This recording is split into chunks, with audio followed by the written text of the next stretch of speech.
What's up, San Diego? Happy Monday to all of you out there. It's a double victory Monday or quadruple victory Monday. I mean, so many different ways you could go with this on a happy Monday to everybody out there in the sports world. Now, weather-wise, it kind of stinks outside. We've had some rain throughout the entire morning. Hopefully that goes away throughout the remainder of the afternoon so we can enjoy some Padres baseball tonight. But we got a great weekend of San Diego sports this weekend. San Diego Padres, obviously, with a 4-game sweep over Atlanta. Are you kidding me? Are you kidding me? What a great start. We talked about that on opening day. Padres need to get out to a good start. Well, that's a great start. That is a better start than I was really anticipating. A way better start than I was anticipating. I mean, you take 3 out of 4 from Atlanta, and you're feeling really, really good. You split with Atlanta, you feel okay. Like, hey, look, that's not a bad start. Atlanta's supposed to be one of the better teams in the National League. I still think they are going to be one of the better teams in the National League. I still think they're going to win the National League East. I mean, the Marlins are in first place right now. Look out. But I still think Atlanta's the team to be beat in the National League East. And so any of those results, I think you would have been fine. I mean, even today, if the Padres got swept this weekend against Atlanta, I'd still say, look, it's early. You got to figure everything out early in the season. It doesn't really matter too much. I mean, I know all games matter, but it doesn't really matter too much. You have room to make up. You have ground to make up. You have time to make up. But they got all 4 games against Atlanta. I said on Saturday at our live remote, just get one of the next 2, and you'll be just dancing on Monday. Especially with Randy Vásquez pitching on Saturday. It was like, hey, you know what? We'll see what he's got. You know, I think he's got a bright future for the Padres. You know, he's really a 5th starter that's in the 3 spot right now because of timing and Darvish being hurt. Let's see what Randy Vásquez has. And anything that he helps, puts together for the Padres is going to be a major win. And what does he do? He just flat out shoves against one of the best lineups in Major League Baseball. He shoved. That was great to see out of Randy Vásquez. Another year working under Ruben Niebla. I mean, you got pitching like that out of Randy Vásquez, you're going to be in really good shape throughout the entire season. Now, it is just one game. We've seen this before in the past with Padres young pitching that have gone out there and have gotten off to good starts. I mean, I think the one that really jumps out to me was 2019, where you had guys like Nick Margevicius was off to a great start. Nick Margevicius. And you had guys like Matt Strahm in that rotation and Eric Lauer and those players in 2019 that were off to decent starts, but you knew that it wasn't going to last the entire season because of the pitching staff, and they were putting a lot of pressure on the bullpen. Now, the bullpen helped out a lot in the first 2 days, and then the starting rotation continued that in the second 2 days, especially with Randy Vásquez. I mean, we got multiple games to break down over the weekend and so many different highlights that we could talk about with the San Diego Padres and their players. But off the top for me, I mean, getting anything out of Randy Vásquez was great. You got a shutty. He shut out Atlanta. And then the rest of your pitching staff picked up where he left off. And it's not like Schwellenbach did poorly. I mean, Schwellenbach did extremely well for Atlanta, too. He went 6 innings, only allowed 1 hit. And you matched it with Randy Vásquez with 6 innings, shutout baseball. He did give up 4 knocks. He was still a little wild with 4 walks, but he had 3 punch-outs. What a great outing out of Randy Vásquez to set up a victory late. With Yuli Gurriel stepping up late in the game with a punching one through the 5-5 hole to score the 1 run for San Diego on Saturday. And then you look to Sunday. Nick Pivetta. Welcome to San Diego, Nick Pivetta, which we thought, I thought Nick Pivetta was going to be a better asset for the Padres this year. I think when you look at the rotation, even if Yu is in the rotation right now, we have an update on Yu Darvish that we're going to get to later on in the show that Dennis Lynn gave Ben and Woods. But even with Yu Darvish in the rotation, I mean, if you had the fact that you got Nick Pivetta as a 4, that's a great spot to be. That's a great spot to be with Nick Pivetta as your 4. I mean, he went out there yesterday and looked almost unhittable. In fact, aside from one hit that the Padres pitching staff allowed, they were unhittable. They faced the minimum yesterday on Sunday Night Baseball against the Atlanta Braves after taking the first 3 games. They faced the minimum amount of batters. My dad last night said, what does that mean? I was like, well, they gave up a hit and they immediately got a double play. They've only faced the minimum amount of hitters that you have to face in a 9-inning game. Pitching staff, awesome. Starts with the starting rotation. I mean, if you were to tell me that the worst pitcher this weekend was either Dylan Cease or Michael King, I would have been like, what? I mean, seriously, Michael King had the worst outing out of all 4 of your starting pitchers this weekend. And his outing was okay. It wasn't that bad. Still need to get more out of Michael King, which I think you're going to get out of him on Tuesday. But the pitching staff was great. That's David Cohen last night on Sunday Night Baseball.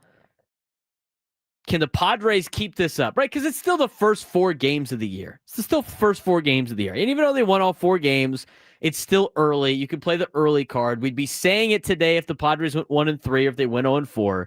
It's still early. Are they able to keep this up? And he said, yes, and it's because of the pitching. So despite losing Joe Musgrove, and he wants to come back in October, and if he does, great, but let's make sure he's healthy. And there's an update on him as well that came over the weekend. He's expected to throw in Sacramento and play a little bit of catch. He wants to expand the distance a little bit more than what the Padres probably want, but he's going to start getting his throwing program going. And again, a light toss to start things off. Again, he wants to be back in October. Sure, just come back healthy. We can use you next year. But even with losing Joe Musgrove and even with losing Yu Darvish for a significant amount of time, because he's not coming back relatively soon, and again, we'll get an update from Dennis Lennon, even if everything goes correctly for Yu Darvish, with the way that the Padres want to make sure that he is taking care of everything, making sure he's fully healthy, they want him to be healthy at the end of the season. They're going to be extra cautious with you. Even if he progresses at the rate that he should be, which I think he is, it's still not going to be until, a month, maybe a little bit more than that. If you just start thinking about like throwing from a certain distance, getting to this point, and then having a rehab start, and then having another rehab start. I mean, that takes weeks. And then after all of that and passing all of those hurdles, then he gets added back in the rotation. That's not going to happen in the next week or two. That's going to take multiple weeks to almost a month. So we'll get the full update from Dennis Lynn, who was on with Ben and Woods, and just a little bit on Yu Darvish. But you look at the pitching staff, you can never have too much pitching. Everything about how good your team is based off pitching. And the starting rotation's been outstanding, and the bullpen's been great. And that's really a big reason why the Padres are 4-0 right now. I mean, they made the Atlanta Braves look absolutely foolish at the plate for the most of the time. Now, they did get the ball bounced their way a couple of times. It's not like Atlanta, didn't have some bad luck. They did have some bad luck throughout the weekend. They did hit the ball hard right at people. Pivetta did give up some solid contact yesterday. I'm not necessarily worried about that. But as Ben and Woods talked about earlier this morning, and I totally agree, I think it says more about the Padres than it says about the Atlanta Braves. I think the Padres went out there and flat out outplayed Atlanta in all 4 games. I don't think this is a situation where Atlanta's disappointing. I don't think this is a situation where, they were, as Woods said, kicking the ball over the yard. I don't think that was really the case either. They ran into some outs on the base pass, but it started with the pitching. The defense for the Padres was great, and the offense was great. I mean, Jackson Merrill off to a great start for 2025 in his sophomore year. Fernando Tatis Jr. batting in a leadoff spot, which I absolutely love. I've been saying that for years now. Keep him there. Don't even talk about, he's got to drive in more runs. It's not his fault. You want him to drive in more runs, tell the people in front of him, because eventually it's going to flip back over. They need to get on base. Solo shots to start games, I don't mind it. You got a 1-0 lead to get games started. I'm totally cool with that. He's looking great in the leadoff spot. Xander Bogaerts is hitting the ball hard. He's had 3 knocks over the weekend with a couple of doubles. A couple of RBIs as well. I think we got to get off his ass a little bit because he's playing well. And you look at his baseball savant numbers, there's a couple stats in there that I'm going to mention later that show that he's going to be able to continue this year. He's finally healthy. I think you might see a big year out of Xander Bogaerts. It's not just him. I mean, you look at other members of that order. I mean, Jake Cronenworth had a good weekend. Didn't get off to a great start on opening day, but he had a good weekend for the Padres. Sheets is hitting the living snot out of the ball. I mean, another 2 for 4 day on yesterday. He's hitting 364 to start the season. The only one that's off to a bad start is Luis Arraez, but Luis Arraez got off to a slow start last year. I'm not worried about Luis Arraez. Guy's a hitter. He's won the batting title the last 3 years. He's going to hit. He might get 2 hits tonight, and then you won't have to worry about it anymore. But you couldn't have asked for a better start to the season than what the San Diego Padres did this weekend in Atlanta. I think there's another contributing factor to their success for the opening weekend and why they've gotten off to a hot start. I'm going to talk about that when we come back on the Braden Surprenant Show. Just getting started. San Diego's #1 sports station, 97.3 The Fan.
10-17 on a Monday, victory Monday for the Padres. San Diego FC had a big win over the weekend as well. I don't know how many of you were out there and decided to go to the Padre game on Saturday afternoon and then cruise over to Snapdragon Stadium and finish up the day with San Diego FC.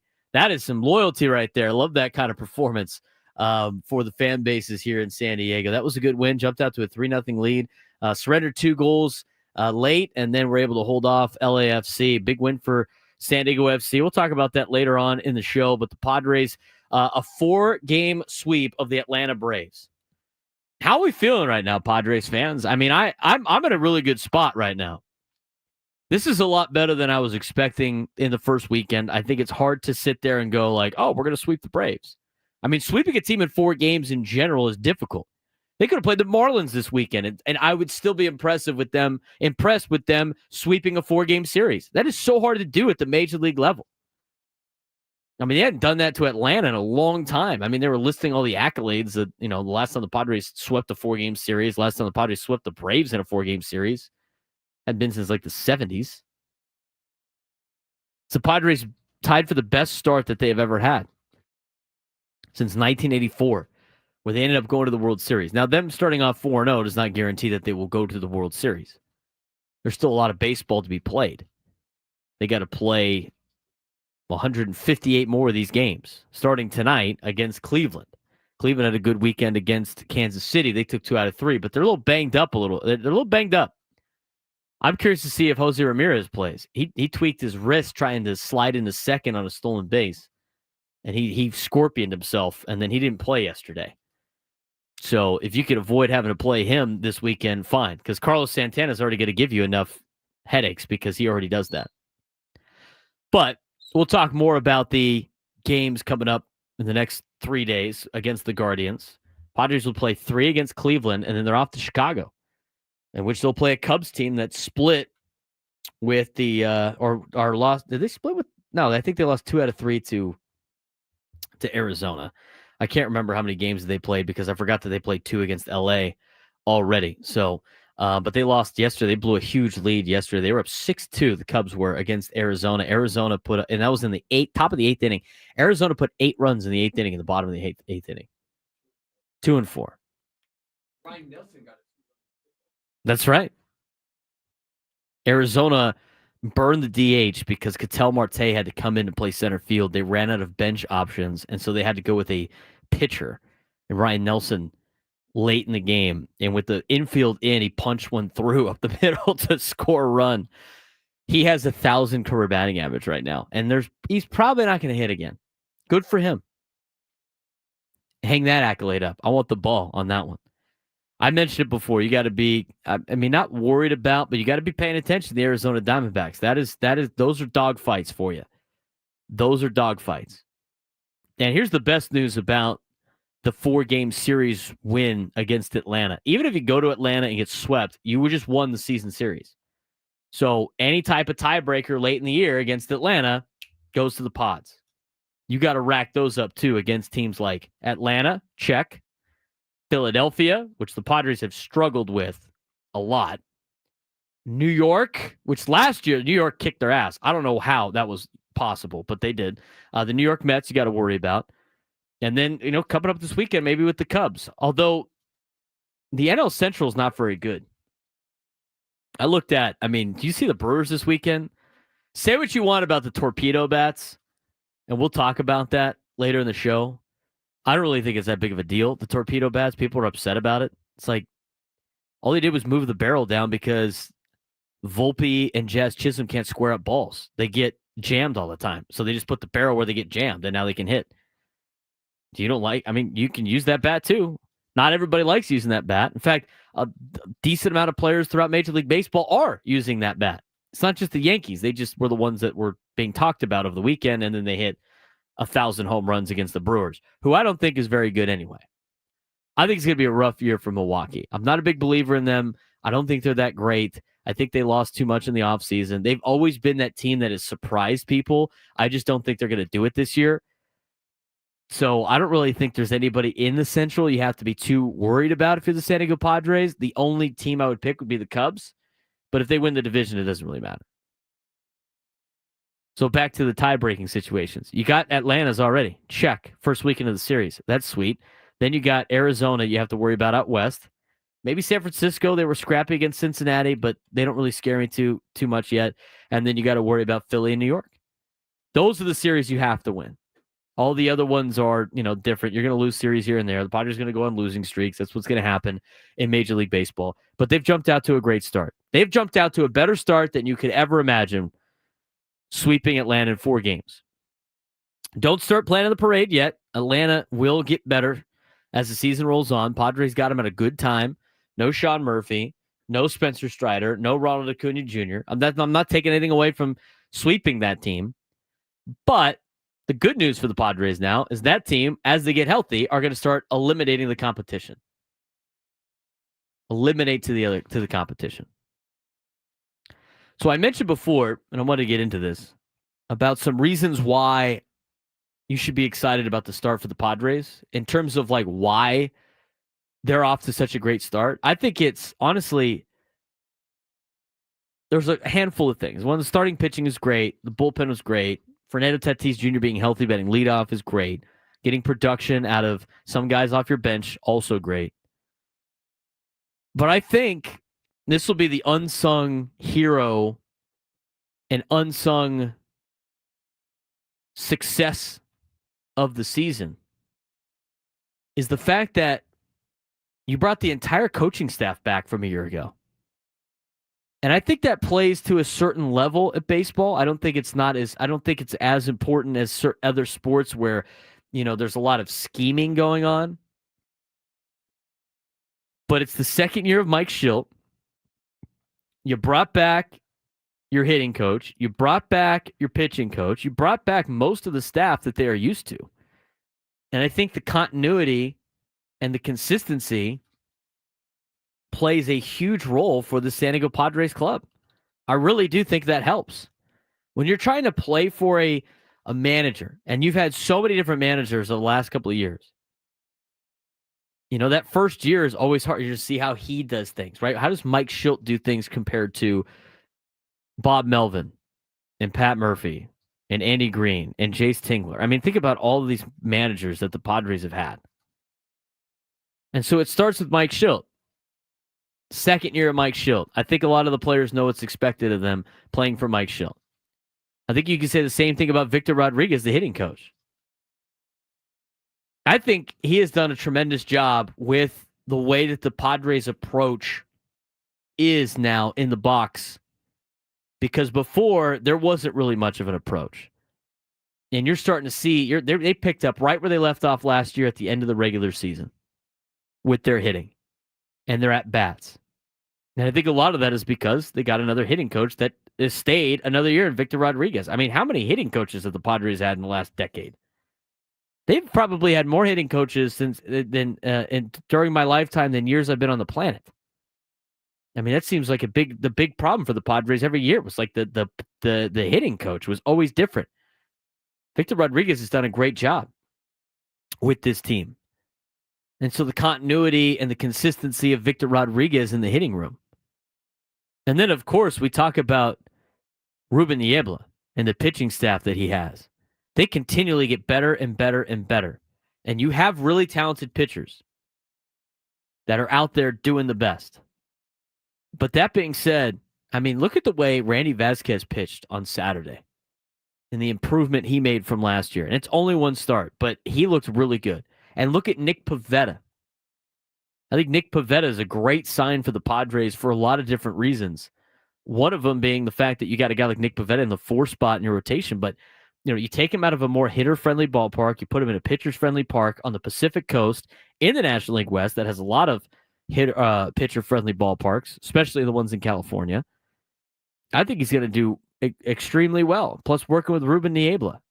I think you see that with the bullpen, with some of the pieces that they've brought in, of players that weren't good enough to make it on other teams. I mean, Ruben has molded them into great relief pitchers. So I think the coaching staff has played a huge factor in this as well. Plus, for everybody that's been so up in arms about the offseason, and I think some of it's valid. When it comes to the roster, what everybody was overlooking for the San Diego Padres. And I think this is a huge reason for early success right now for them as well. I mean, every national media outlet has overlooked it.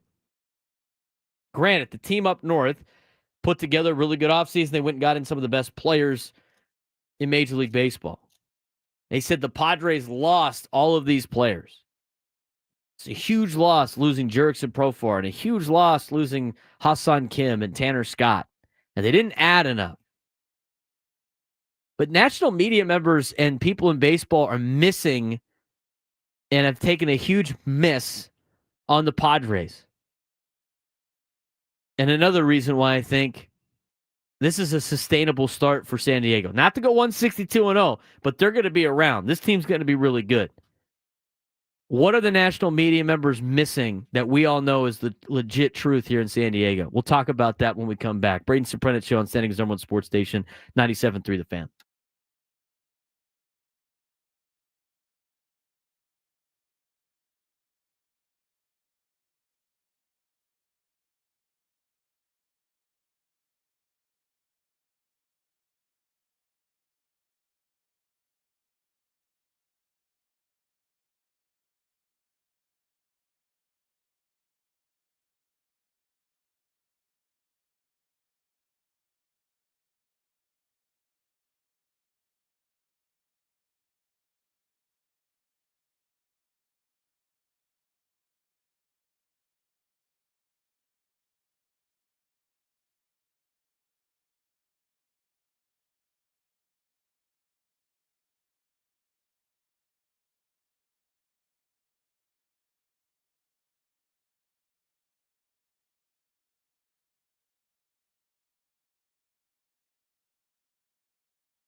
A rainy Monday in America's finest city. It's 10:33 on a Monday. Victory Monday. Padres take 4 games from the Atlanta Braves in a 4-game series to open up the season 4-0. Their best start since 1984 when they ended up going to the World Series. They have never started a season 5-0. They will try to do that tonight against the Cleveland Guardians. Guardians are in town after taking 2 out of 3 from Kansas City over the weekend. We'll see what happens with Jose Ramirez, whether or not he plays tonight. He is day-to-day. He had a wrist injury happen over the weekend against Kansas City. So we'll see how Cleveland does, or we'll see if they put Jose Ramirez in the lineup. That's something to watch for. He's one of the better players in Major League Baseball, the best player for the Guardians. So we'll talk more about that later on in the show. That is a 6:40 start tonight for the Padres and the Guardians. The Ecowater SoCal Padres pregame show starts at 5:40 with Sam Levitt.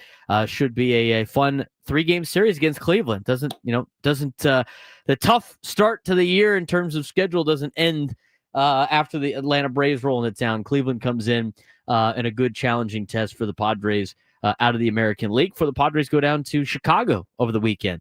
We'll take on the Chicago Cubs for a 3-game series there, and then they will go to the brand new area, which would be Sacramento. At least the Padres get to go to Sacramento before it gets hot.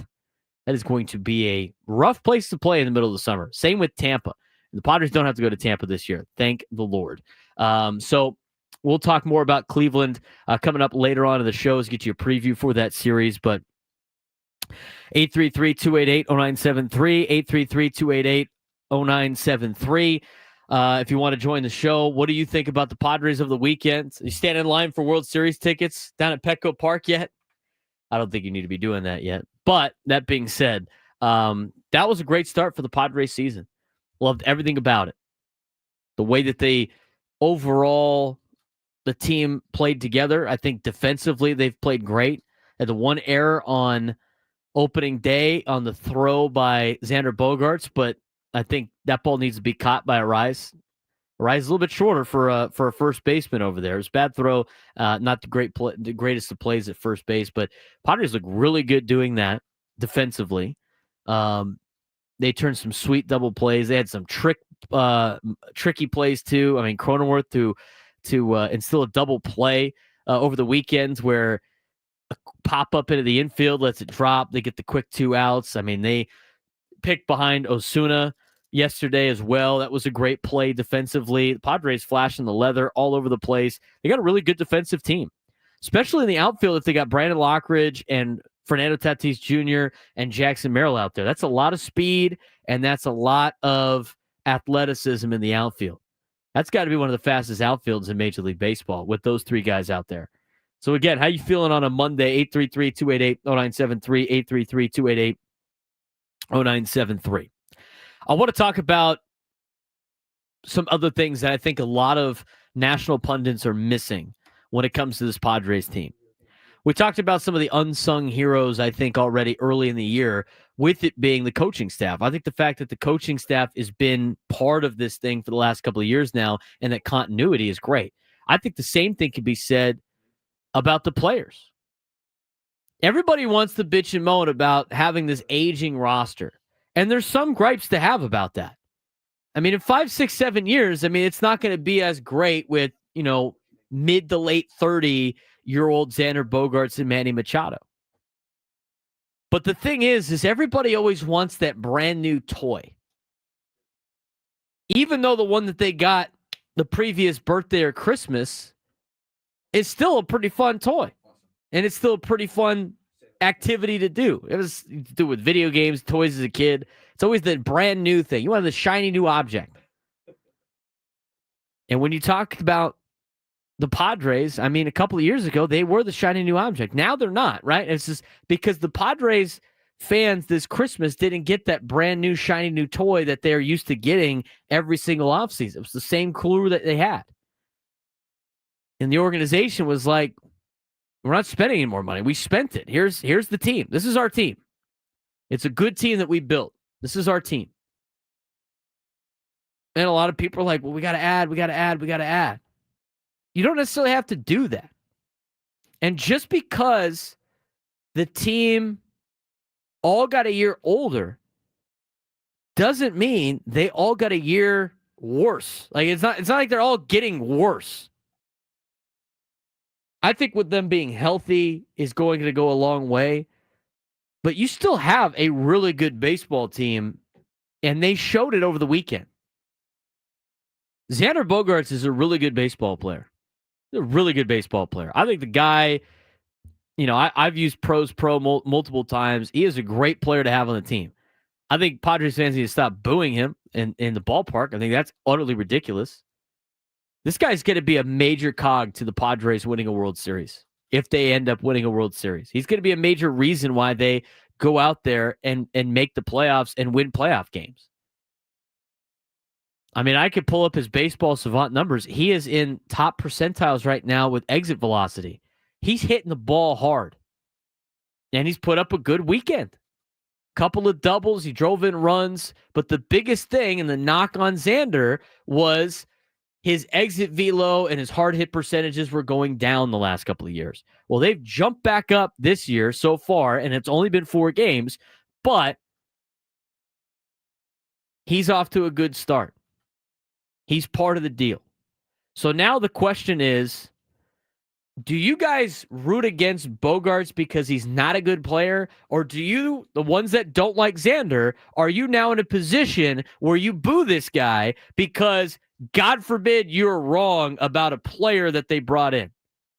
I'll admit being wrong on guys. I mean, I don't think Matt Waldron's very good. I didn't think he was very good. And he went out there and shoved. He did a really good job. I thought Jackson Merrill, before the season started, I thought you had to be a little bit cautious with him because you didn't want to put too much pressure on a young kid to go out there and dominate. And he went out there and did it because he has a great mental makeup. So I don't mind being wrong on players. I mean, I thought we said it all year last year before he even started playing that Jackson Merrill was going to be a really good baseball player. But you had to give him some time. And apparently you didn't because the guy just raked as soon as he showed up. And we'll see if they make an adjustment to him, but he's such a great contact hitter in general and just pure hitter. I don't think it's going to be that big of a deal. But to go back to the Xander Bogaerts conversation, the guy's on your team. He's not going anywhere. He's not leaving. They're not trading him. He's part of the team. You might as well embrace him. I don't want to see the situation where it just turns into he's the enemy of the fans because everybody's upset that he got a big contract and therefore you can't get a brand new shiny new toy. We got to be better than that. He's going to show up. The way that this team plays with each other, I think another year of them all being on the same team is huge. That continuity. I think you could see it like to go back with the Chicago Cubs before they won in 2016. They had multiple years where they weren't putting it together, but they were building that camaraderie and they had that core group of players. Even if you look at the last 5 years of the Padres, think about all the mass roster overhauls that they did. They did keep guys like Machado and Tatis, right? But they still had massive overhauls of roster changes. This is the 3rd year in a row where you have the almost relatively the same core group of guys coming back. Jake Cronenworth, Manny Machado, Fernando Tatis Jr., 3rd year of Xander Bogaerts. Joe Musgrove, even though he's on the IL, he's still part of the organization. He's still there every single day. Another year of Yu Darvish. I mean, go through the list. This is the most continuity and consistency this Padres organization has had in a very long time. I mean, think about the roster overhauls they had in the COVID season of 2020. It was like a brand new team after the trade deadline. They did the exact same thing a couple years after that. And they've made these big roster changes. But now they have this core group who's played with each other for a long time. They understand what it's like playing with each other. They understand that they have that consistency and that continuity. And they got some young talent with Jackson Merrill, and he fit right in perfectly. But this is a good group of guys that have done the team building, and they know what it's like to play alongside each other. That's going to go a long way. That all of that mixed with guys being healthy, mixed with the roster was always going to be good, is a big reason why national pundits missed on so many things when it comes to the Padres and why they shine in the first weekend. Now, that being said, as Nick Pivetta pointed out in his postgame yesterday, this seems like a good start, but let's not get too far ahead. It's one bleeping start. He's talking about himself. I think the same thing can be said about the Padres. Like, obviously, it's a great way to start the season. Starting 4-0, beating a team like Atlanta 4 straight times, who's going to be fine throughout the year. Now, they got a tough draw. They got to go up to LA for 3 days. Good luck to them. But you look at the start to the season, you couldn't have asked for a better start. It'd be nice to get another win again tonight, just build off of it and jump out and try to win just jump out to a big lead. Jump out to a big lead. I know LA continues to win. Don't worry about them, but, worry about yourself. As we talked about a couple of weeks ago, and we'll say it again, losers focus on winners, where winners focus on winning. And if you're going to be a winning organization, Padres got to focus on winning, and they got to do that right now and focus on, winning the next game, winning the next series. Could have asked for a better start to the season. Padres fans, what do you think? 833-288-0973, 833-288-0973. Should be fired up on a Monday, getting ready for a game tonight against the Cleveland Guardians. Let's get out to Del Mar. Scott in Del Mar wants to weigh in. Scott, what's going on? How was your weekend? Great weekend. Appreciate you taking my call. Great Padres series opener, 4 in a row. Gotta love it. Fans are fired up. I just think that with the pitching that we have and the pitching that could be on the rise with Darvish coming back, obviously Musgrove's out for the year, but just with the veteran presence, I think we really got an opportunity to do big things early on in the season and set the tone for the rest of the year. Really doing a good job of hitting behind runners, moving guys over, aggressive on the base pass. I think we've seen that before, but kind of taking it to a new level for the first 4 games. And I like what I see. Even though it's a rainy day on a Monday, like you mentioned, it's the best city in the world. So I appreciate you taking my call. Let's go, Pods. I'll be at the game tonight. Let's go. I appreciate that, Scott. Thank you very much for the call tonight. We do have a giveaway for the Padres. Jackson Merrill bobblehead is tonight. Get yourself a piece of Merrill Madness, as the first 40,000 fans in attendance will receive a Jackson Merrill bobblehead. We got the box right here. I'm going to open it up. We'll see what he looks like. Jackson Merrill bobblehead tonight at the ballpark. First 40,000 fans in attendance will receive a Jackson Merrill bobblehead presented by Canals on today, Monday, March 31st at 6:40 when the Padres host the Guardians. This is an incredibly special item. Jackson's first bobblehead in a Padres uniform. So it's spring break for San Diego Unified School District. What better way to start your break than with Padres baseball? Bobbleheads will be distributed on a first-come, first-served basis with first pitch set for 6:40 tonight. Gates are open to the public 90 minutes prior, so arrive early to secure your giveaway item. For more information, visit padres.com/giveaways. Here's Jackson. Jackson Merrill bobblehead for you. His first bobblehead. It's got his tattoos on there too, which is pretty cool. Some fresh ink. You can see that on the YouTube. Nice little bobblehead for him. Jackson Merrill's first bobblehead in a Padres uniform. So that will be today's giveaway. Be sure to get your tickets if you haven't so already. First 40,000 fans in attendance will get the Jackson Merrill bobblehead. I got a lot of friends going to the game tonight. They're trying to convince me to go. I got meetings and stuff I got to get to and do a lot of other things that will prevent me from doing that. But I will try to be out there on Wednesday after the show for the Padres game. And it's fun to be out there with you guys. It's a good time out there at the Padres game. I thought the atmosphere was electric over the weekend. It was great. I mean, watching on TV, you could definitely feel it. You could hear it when you were driving around, listening to Jesse and Tony, which I was doing a lot of yesterday. So Padres off to a good start, as mentioned before. Appreciate the phone call from Scott again tonight. Get yourself a little Jackson Merrill bobblehead. Looks pretty nice. Again, the artwork on the tattoo is great. So I lost this bat. Let me put the bat back on. There we go. So you can get that tonight. First 40,000 fans. Be sure to arrive early so you can get a piece of that history. 833-288-0973. 833-288-0973. Let's get out to Rod in San Diego. Rod, what's going on, man? How was your weekend? Yo, yo, yo. Good morning, Braden. Good morning, chat fam. Good morning, Adam Clue. Talked to him earlier. Weekend was awesome. Sorry I didn't stay that long at that bar on Saturday there, Braden, but I got to see the Ben and Wood show. Wanted to talk a bit about the pitching, but then you switched up the script there with talking about Xander. So happy to see Xander. I was a Xander doomer. Couldn't believe that he's starting to pick up the bat and looking good. But I wanting to know if if there's a couple of those torpedo bats laying around there for our dugout. love the show. I'll take your answer offline, but let's get one for our buddy Luis Ariz. Let's get him going. Love Absolutely. The chat. Shout out to Nate Taylor. Shout out to Tanbo. Love the show. Thank you.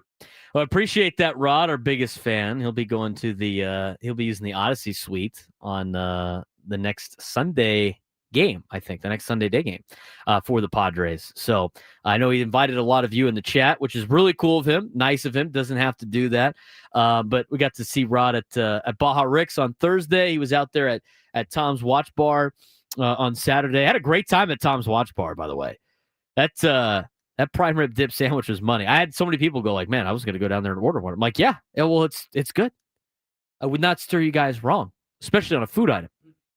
But to answer Rod's question about the torpedo bat, we're going to dive into that later on in the show. I honestly don't think it's that big of a deal. It's part of the rules. If you think it will help you, use it. Swing it. I want to see a guy end cap it. Woods was talking about that, hitting off the end of the bat. In softball, we just call it end capping because there's a cap usually at the end of the bats that we use. And if you do that with that bat, that thing's going to shatter. I would imagine. I got to see somebody end cap it. But I guess the guys swinging those bats usually hit on the inside part near the handle. So I don't think they're going to do that too much. But pitching staff, I think the pitching staff was great. We had an update from not Peoria, El Paso. Stephen Kolek did great over the weekend. Which only adds to the depth. We'll talk about that in the next hour. Plus, we got an update on you, Darvish. But I do want to get back to your phone calls. 833-288-0973, 833-288-0973. Let's get out to Tim in La Jolla. Tim, what's going on, man? How was your weekend? Good. How are you doing? I'm doing well. Hey, I wanted to comment on your Xander Bogaerts. Obviously he's got a $280 million contract and a no trade clause. But if you look at baseball analytics, he's perhaps the worst third base or shortstop in Major League Baseball in terms of arm strength. Hang on a second. Are you working construction right now as you're talking? What is that noise? Sorry about that. It's my windshield wiper. Oh, man. Dude, you got to get that fixed. I know it doesn't rain a lot in San Diego, but come on, man. We got to be able to see, Tim. I just turned it off. So here, I'll be quick about my point is, he's not really able to turn a double play relatively to most Major League Baseball players. I sit behind home plate, and something that's typically not captured in analytics is he has very little lateral movement side to side. You see a lot of hits that, for example, Kim would have got to. Kim had a lot of errors because he's rushing the ball because Bogart couldn't turn a double play. So defensively, he's a huge liability. If you take someone like Donovan Solano, I bet you that if Xander Bogaerts is probably a $3 to $5 million a year player. They've signed this gigantic contract. If he started the season batting .330, if you could unload him, pay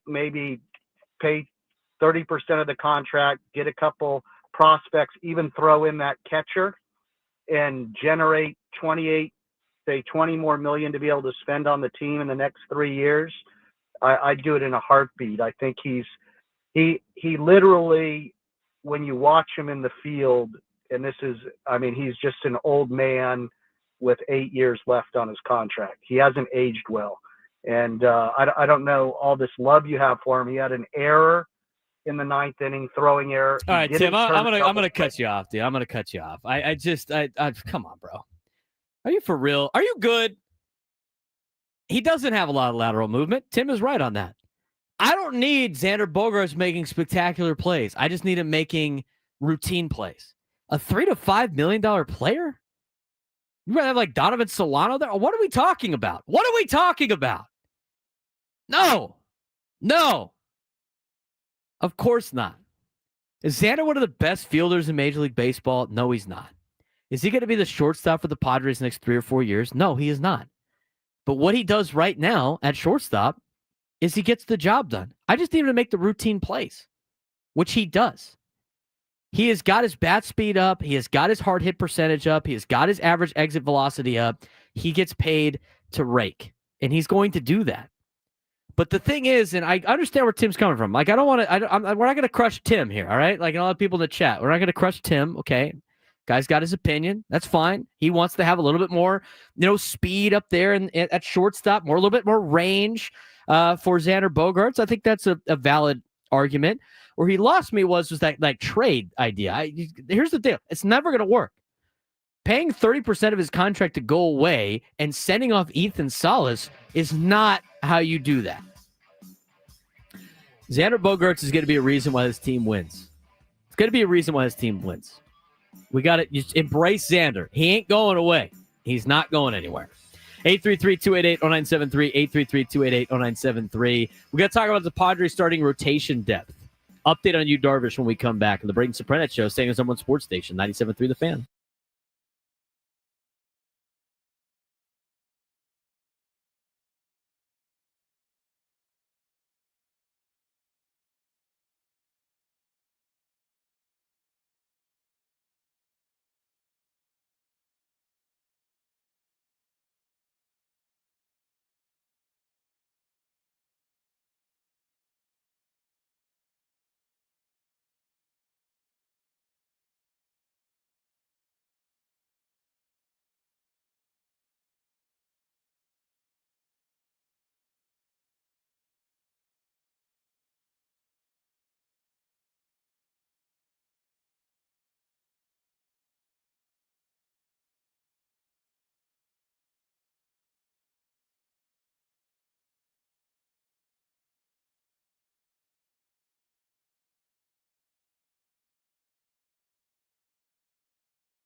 Hour number 2 of the Braden Surprenant Show starts now. I do want to mention, again, tonight, Padres baseball against the Cleveland Guardians. They start a 3-game series, and if you are going to the game tonight, first 40,000 attendants will receive a Jackson Merrill bobblehead.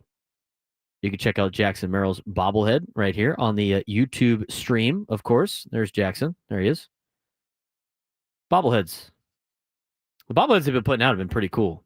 I know they got the Fernando Tatis Jr. like twist the bat one, which is kind of awesome. But today it's the Jackson Merrill bobblehead night, and it is the first Jackson Merrill bobblehead in a Padres uniform. So get yourself a piece of Merrill Madness. First 40,000 in attendance will receive Jackson Merrill bobblehead presented by Canals on Monday, March 31st, 6:40 when the Padres host the Guardians.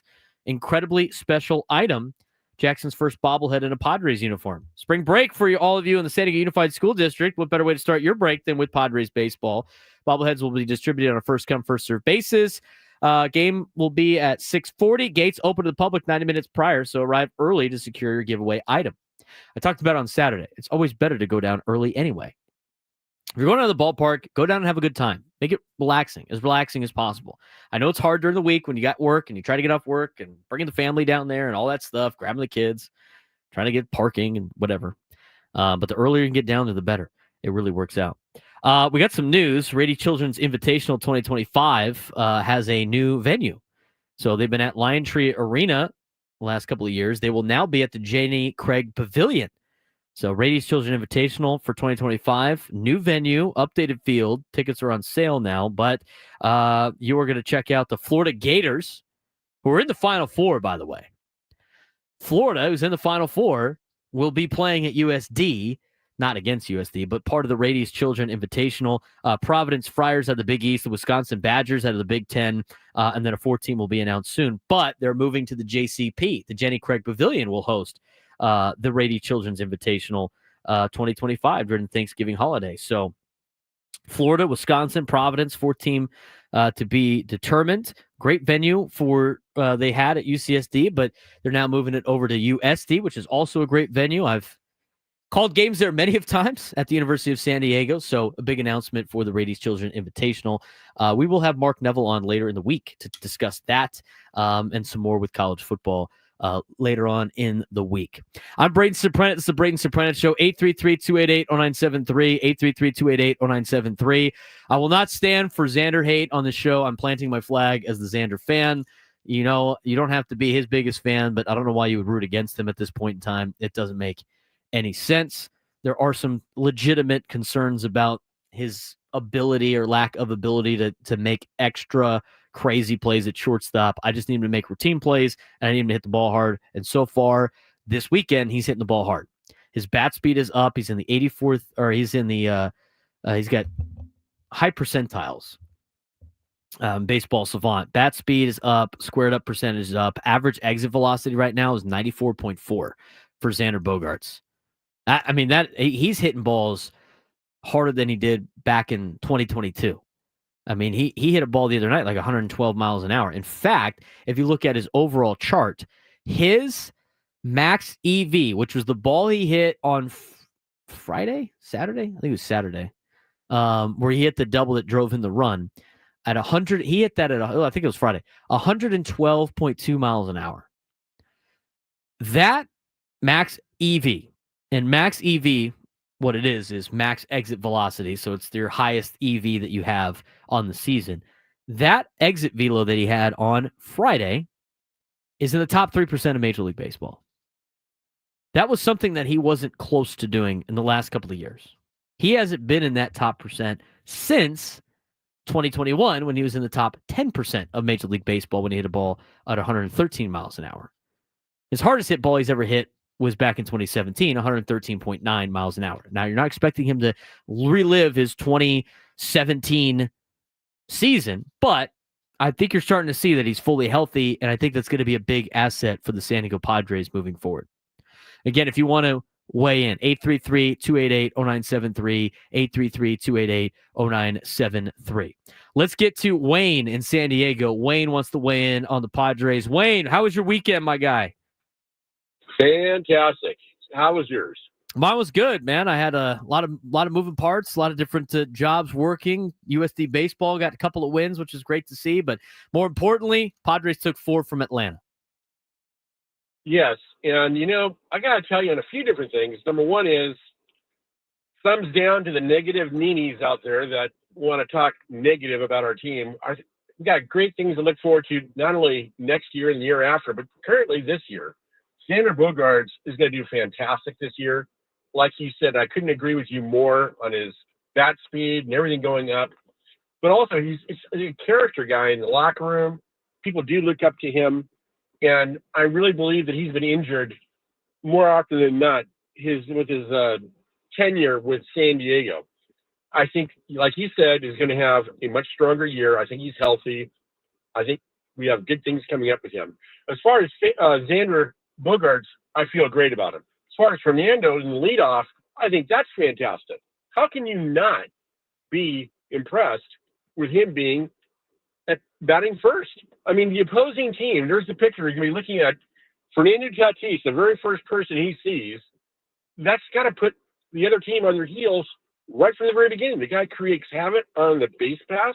The guy is unbelievable, exciting to watch.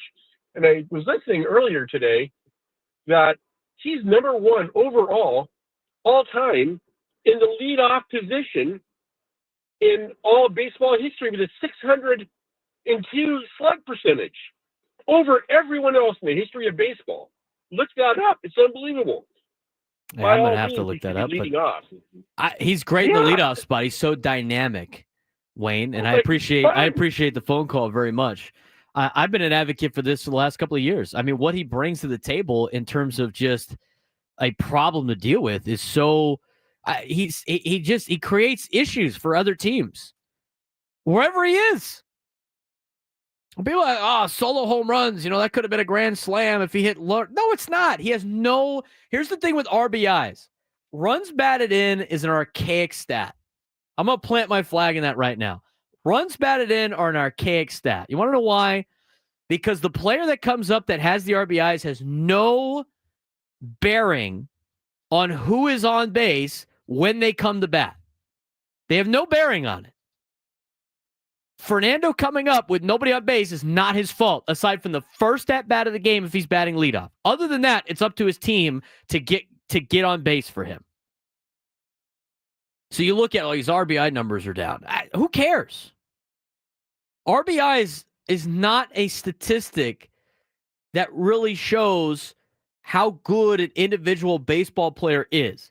It shows like, hey, look, he drives in runs if there's guys on base, but he has no impact on guys getting on base in front of him. Zero. And again, I've said this ad nauseum. Aside from the first at-bat of the game, it doesn't matter about your leadoff spot anymore because it's going to be a different situation every time he comes up. Sometimes he'll lead off an inning multiple times in a game. Sometimes. That could happen if he's batting 2, 3, 4, 5. It doesn't really matter. I mean, if he comes up, let's say he comes up 4th, if you bat him cleanup, and they go 1, 2, 3 in the first inning, he leads off the second inning, and then he ends up leading off in a couple more innings after that, you bat him 4th, but at the same time, he's not getting any at-bats with runners on base anyway.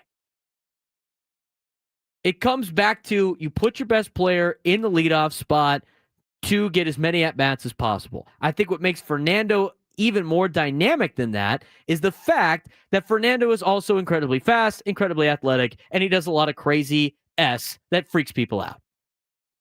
I mean, he is a major concern for other pitchers, whether he's standing at first or standing at second or even at third. And I already mentioned that last week.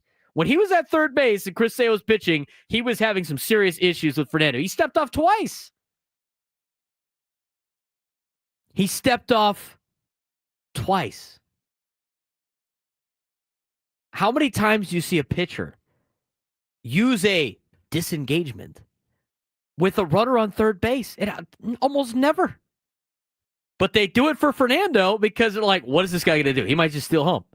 What is he going to do? What is he going to do? And while you're sitting there in a set position worried about trying to pitch to either a Jackson Merrill or a Luis Ariz or a Manny Machado, you're thinking, what is this guy over here doing? What is this guy doing? What is he doing? Why is he moving down the line like that? Why is he stopping? Why is he dancing back and forth? What is he doing? What is he doing?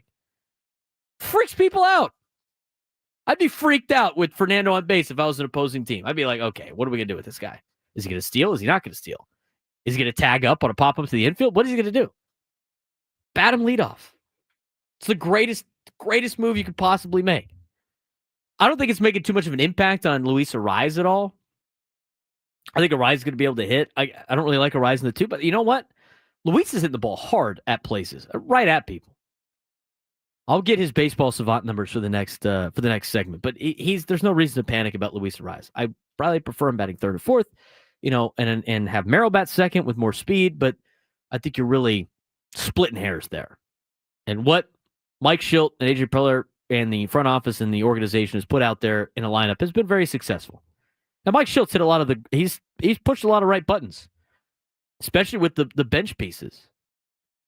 I mean, you've already seen Yuli Gurriel contribute. I didn't think that was going to be that big of a deal. You look at Jason Hayward, and Jason Hayward gets, a lot of flack. But Jason Hayward's hitting the ball well, too. Here's the baseball savant numbers for Luis Ariz. I'm about to pull it up on my own screen, too, just because it's hard to see on my particular deal. But the guy hits the ball hard, and he's hitting the ball right at people. He's also sacrificing at bats right now, too, for the betterment of the team, which you love to see if you're the San Diego Padres, especially with Fernando hitting in front of him. We'll talk more about Luis Ariz, but we do have an update on Yu Darvish that we wanted to get to in the next segment. We also want to get back to your phone calls at 833-288-0973, 833-288-0973. Padres made a statement over the weekend. We'll talk more about that as well as we continue on the Braden Surprenant Show on San Diego's #1 sports station, 97.3 The Fan. San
11:17 on a Monday morning. A little rainy day out there for all of us in San Diego. Don't let the rain depress you. Padres are 4-0. They're off to their best start since 1984, which is well before my time. In fact, my dad was in high school when that team was around. My mom was just out of high school back in the 1980s, 1984. A lot of different times back then. In fact, my high school is across the street from USD. That's been well demolished since then and moved on to a different area. But that being said, just because the Padres are 4-0 doesn't mean they're going to the World Series, although they are off to a really good start. And there's a lot of good things to talk about this Padres club when it comes to why they're off to a good start. We were going to get back to your phone calls. We really appreciate you guys calling in. And a lot of you guys will have different opinions than myself or the chat, and it's fine. It's what makes a talk show great. All of us here in the San Diego community, back in the Padres, talking about the squad. I saw the crowds that we had this weekend were great. I loved everybody that came out to support us at not only Rick's Baja Rick's, but also at Tom's Watch Bar. We had a great time. Big thanks to you guys coming out, supporting Ben Woods, supporting myself, as well as Gwen and Chris, and look forward to hopefully doing that again in the near future. Come up, say hi. There's a lot of times where this happens all the time. It happened at Dave & Buster's. It happened happens at Baja Rick's. I usually get the girlfriend or the wife of the individual that loves listening to our shows that will come up and be like, my husband or my boyfriend is terrified to come up and say hi. So I'm going to come up here and tell him that he says hi. And I go, bring him over here. You're a little nervous. But if you ever see us out in the public, come up, say hi. It doesn't bother us. We love talking to you guys and everything like that. 833-288-0973, 833-288-0973. We want to talk about this Padres rotation before we get back to the phone calls. Dennis Lin was on with Ben and Woods earlier today and had an update on Yu Darvish. Here's the update on Yu Darvish from Dennis Lin. I don't know if you've heard anything new. I heard long toss and kind of making the slow progressions, but just kind of the overall starting pitching situation now for the Padres. Yeah, it doesn't sound like Darvish is coming back anytime soon, although he's continuing to ramp up the intensity of his catch sessions. But they got Stephen Kolek down in AAA, had a good season debut with the El Paso Chihuahuas the other day. And outside of that, they do look pretty thin. But Nick Pivetta pitching well helps in his debut very well, actually. And as far as Kyle Hart goes, I think the Padres, if they get, what's considered by most definitions just a solid number 5 starter in the majors, they'd be very happy with that, because back in 2020, he made 4 very forgettable appearances for the Boston Red Sox. Now, it's a very small sample in a kind of a weird environment back then, but I know he's definitely aware of his career ERA in the majors, and he wants to change that. And just, being a 4.5 ERA kind of guy. If the Padres get that, I think both the Padres and Kyle Hart would be pretty happy with that. Kyle Hart, I planted my flag of being the number 5 starter for the San Diego Padres. Now, obviously, he's kind of been built into that spot and just outdid Stephen Kolek during spring training. But Stephen Kolek had a really good outing for El Paso, as talked about before when it comes to the Padres. Again, with Stephen Kolek, that's another arm that you can add to this rotation at some point during the year. But you look at the state of the starting rotation. First round through for the first 4 guys have been great.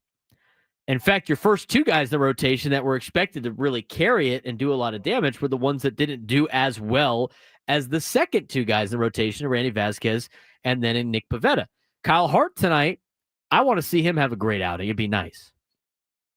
It's going to be interesting to see how he performs as he's back in Major League Baseball, as he's back to being a starting pitcher. I loved everything he said during spring training. I love the we comments. I love the history that he was bought into. I like the fiery edge that he has. And we'll see what he does against a decent lineup for the Guardians. Here's what Stephen Kolek did down in AAA. 27-year-old right-hander threw 5 shutout innings, propping the Chihuahuas to a 13-2 win over Sacramento. Kolek struck out 3 and scattered 4 hits, a walk, and a hit batter while throwing 51 of his 77 pitches for strikes. Rule 5 selection before the 2024 season. Kolek competed for a rotation spot during spring training. Padres ultimately went with Randy Vásquez, 6 Shuddy, and Kyle Hart for 2 open spots as they look for a cautious start as Kolek builds up stamina after spending all of the last year in the Padres bullpen until a forearm issue ended his season in August. The report from Jeff Sanders.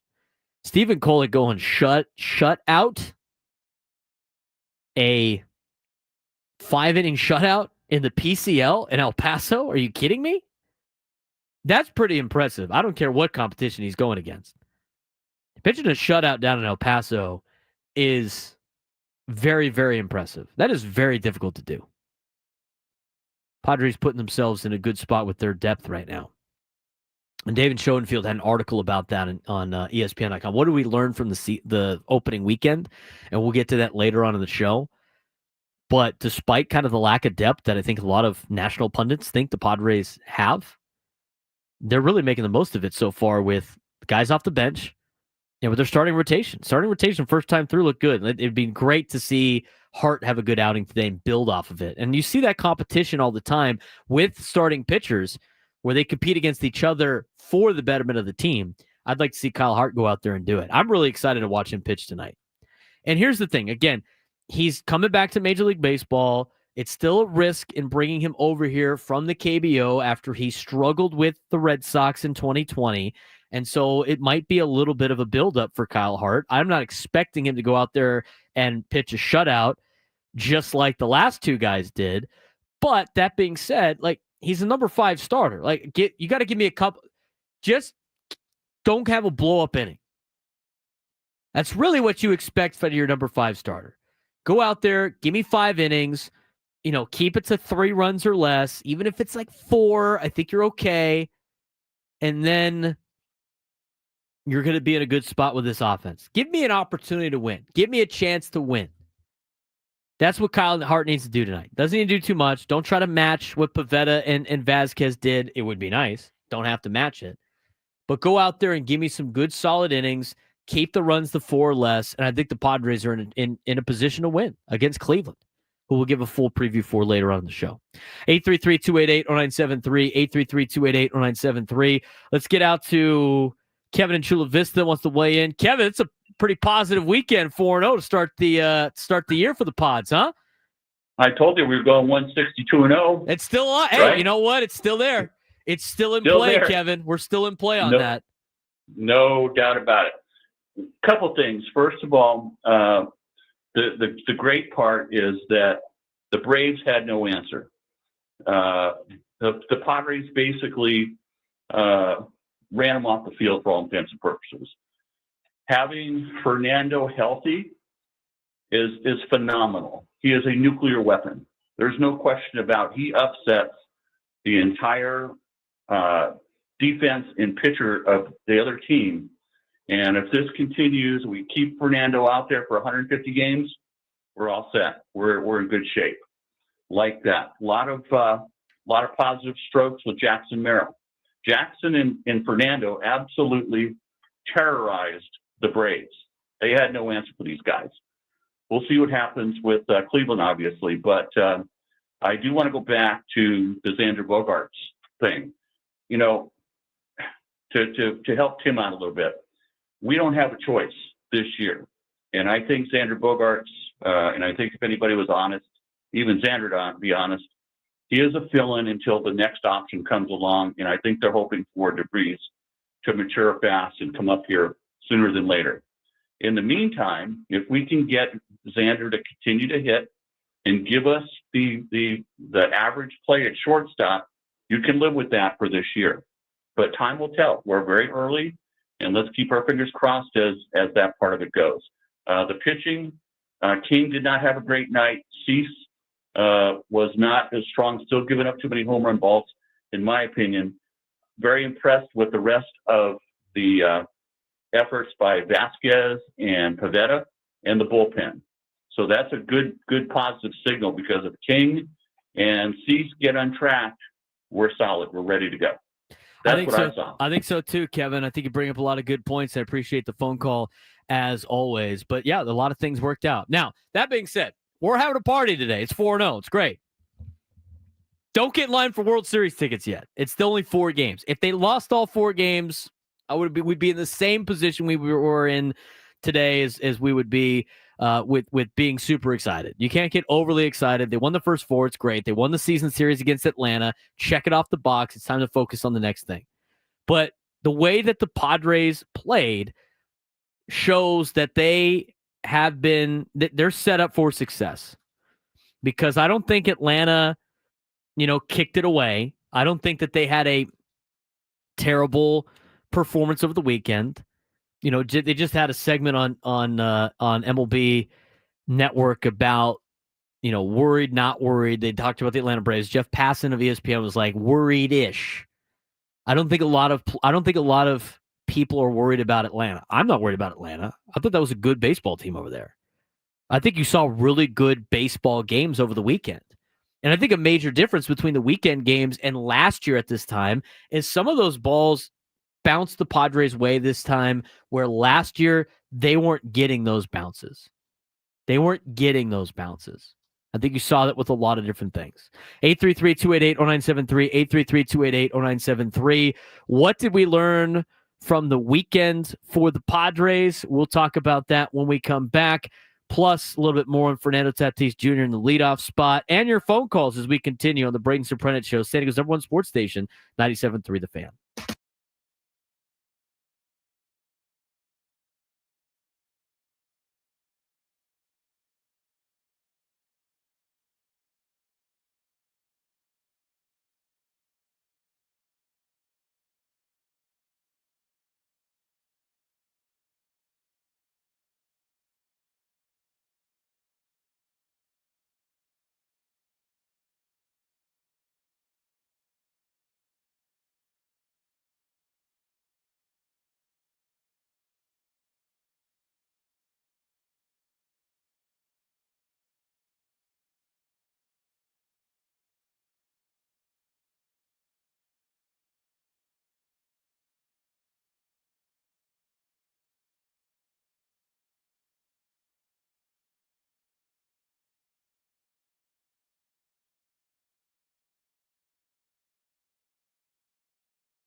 Taylor Rogers warming up in the bullpen. The chain by Fleetwood Mac. I'm Braden Surprenant. It's the Braden Surprenant Show on San Diego's #1 sports station, 97.3 The Fan. Padres take 4 games over the weekend against the Atlanta Braves. Their best start of a season since 1984. They have never started off the year 5-0, which is what they're going to try to do tonight against the Cleveland Guardians. Again, if you go tonight, and if you don't have tickets yet, and you're thinking about going, remember, it is spring break for San Diego Unified School District, as I was told by this sheet of paper. If your kid's not at school, it's spring break, why not go get a Jackson Merrill bobblehead? Jackson Merrill bobblehead giveaway tonight on a Monday. Great. Look at this. It's got the tattoos on there. Looks awesome. It's got the eye black. First ever Jackson Merrill bobblehead in a Padres uniform. So, what are you waiting for? Get yourself some tickets. Head on down to Petco Park. You don't have to worry about picking up the kids from school. They're on spring break this week. Get down there early. Enjoy the facilities. Go check out the new loft up there at the Western Metal Supply Company building. Go say hi to Sam. Tell him I sent you. He'll say hi back. And go enjoy the new amenities at Petco Park. I didn't really get to enjoy much of it on opening day. It was just straight back into the building up to the press box. I do want to try the banana pudding that they have in the batting helmet. I do want to try that. I will be trying the mini donuts at some point in time. A little FOMO tonight. My buddies are going to the game. I will not be attending. I have other things that I have to do tonight, but look forward to talking about that game tomorrow. And hopefully the Padres get off to a 5-0 start, be their best start in franchise history. And against the Braves, too. 4-0 against the Braves. Pretty impressive. Pretty impressive. We learned a lot from the weekend in Major League Baseball. We're going to talk about that in a little bit. You guys see the Kansas City Royals new uniforms? Those are pretty sweet. They're wearing them right now against Milwaukee. They got like the powder blue unis, but their helmet is sweet. So their helmet, like the old like Padres lids that are like white in the front and then like brown everywhere else, right? And then the bill being a different color. So the Royals helmets are white in the front with the KC logo and then a navy. I don't know if it's navy. It's probably royal blue, I guess. Royal blue bill and then the powder blue helmet, which is super cool. It looks awesome. Royals have a 3-0 lead on the Brewers. They're in the top of the second. I don't see any home runs yet, but I'm telling you right now, I know a lot of people are upset about the new bats, the torpedo bats that the Yankees have. I think a lot of the success is because the Brewers aren't very good.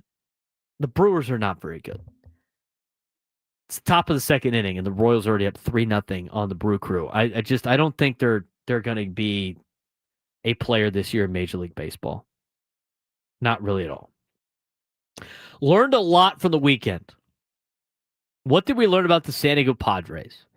Here's an excerpt from David Schoenfield's ESPN Plus article about the Padres, and we're going to break it down. But the seventh thing that he put out there, there's other items that he has on the list of what we learned from Major League Baseball this weekend. I there's some teams out there that I think impressed. I think the Texas Rangers look pretty good. They weren't really buying into the Red Sox hype. How about Rafael Devers, right? Rafael Devers off to a horrible start to the season. What do you have over there? Oh, okay. We'll talk about that in the sports thread, which is coming up in about 5 minutes or so.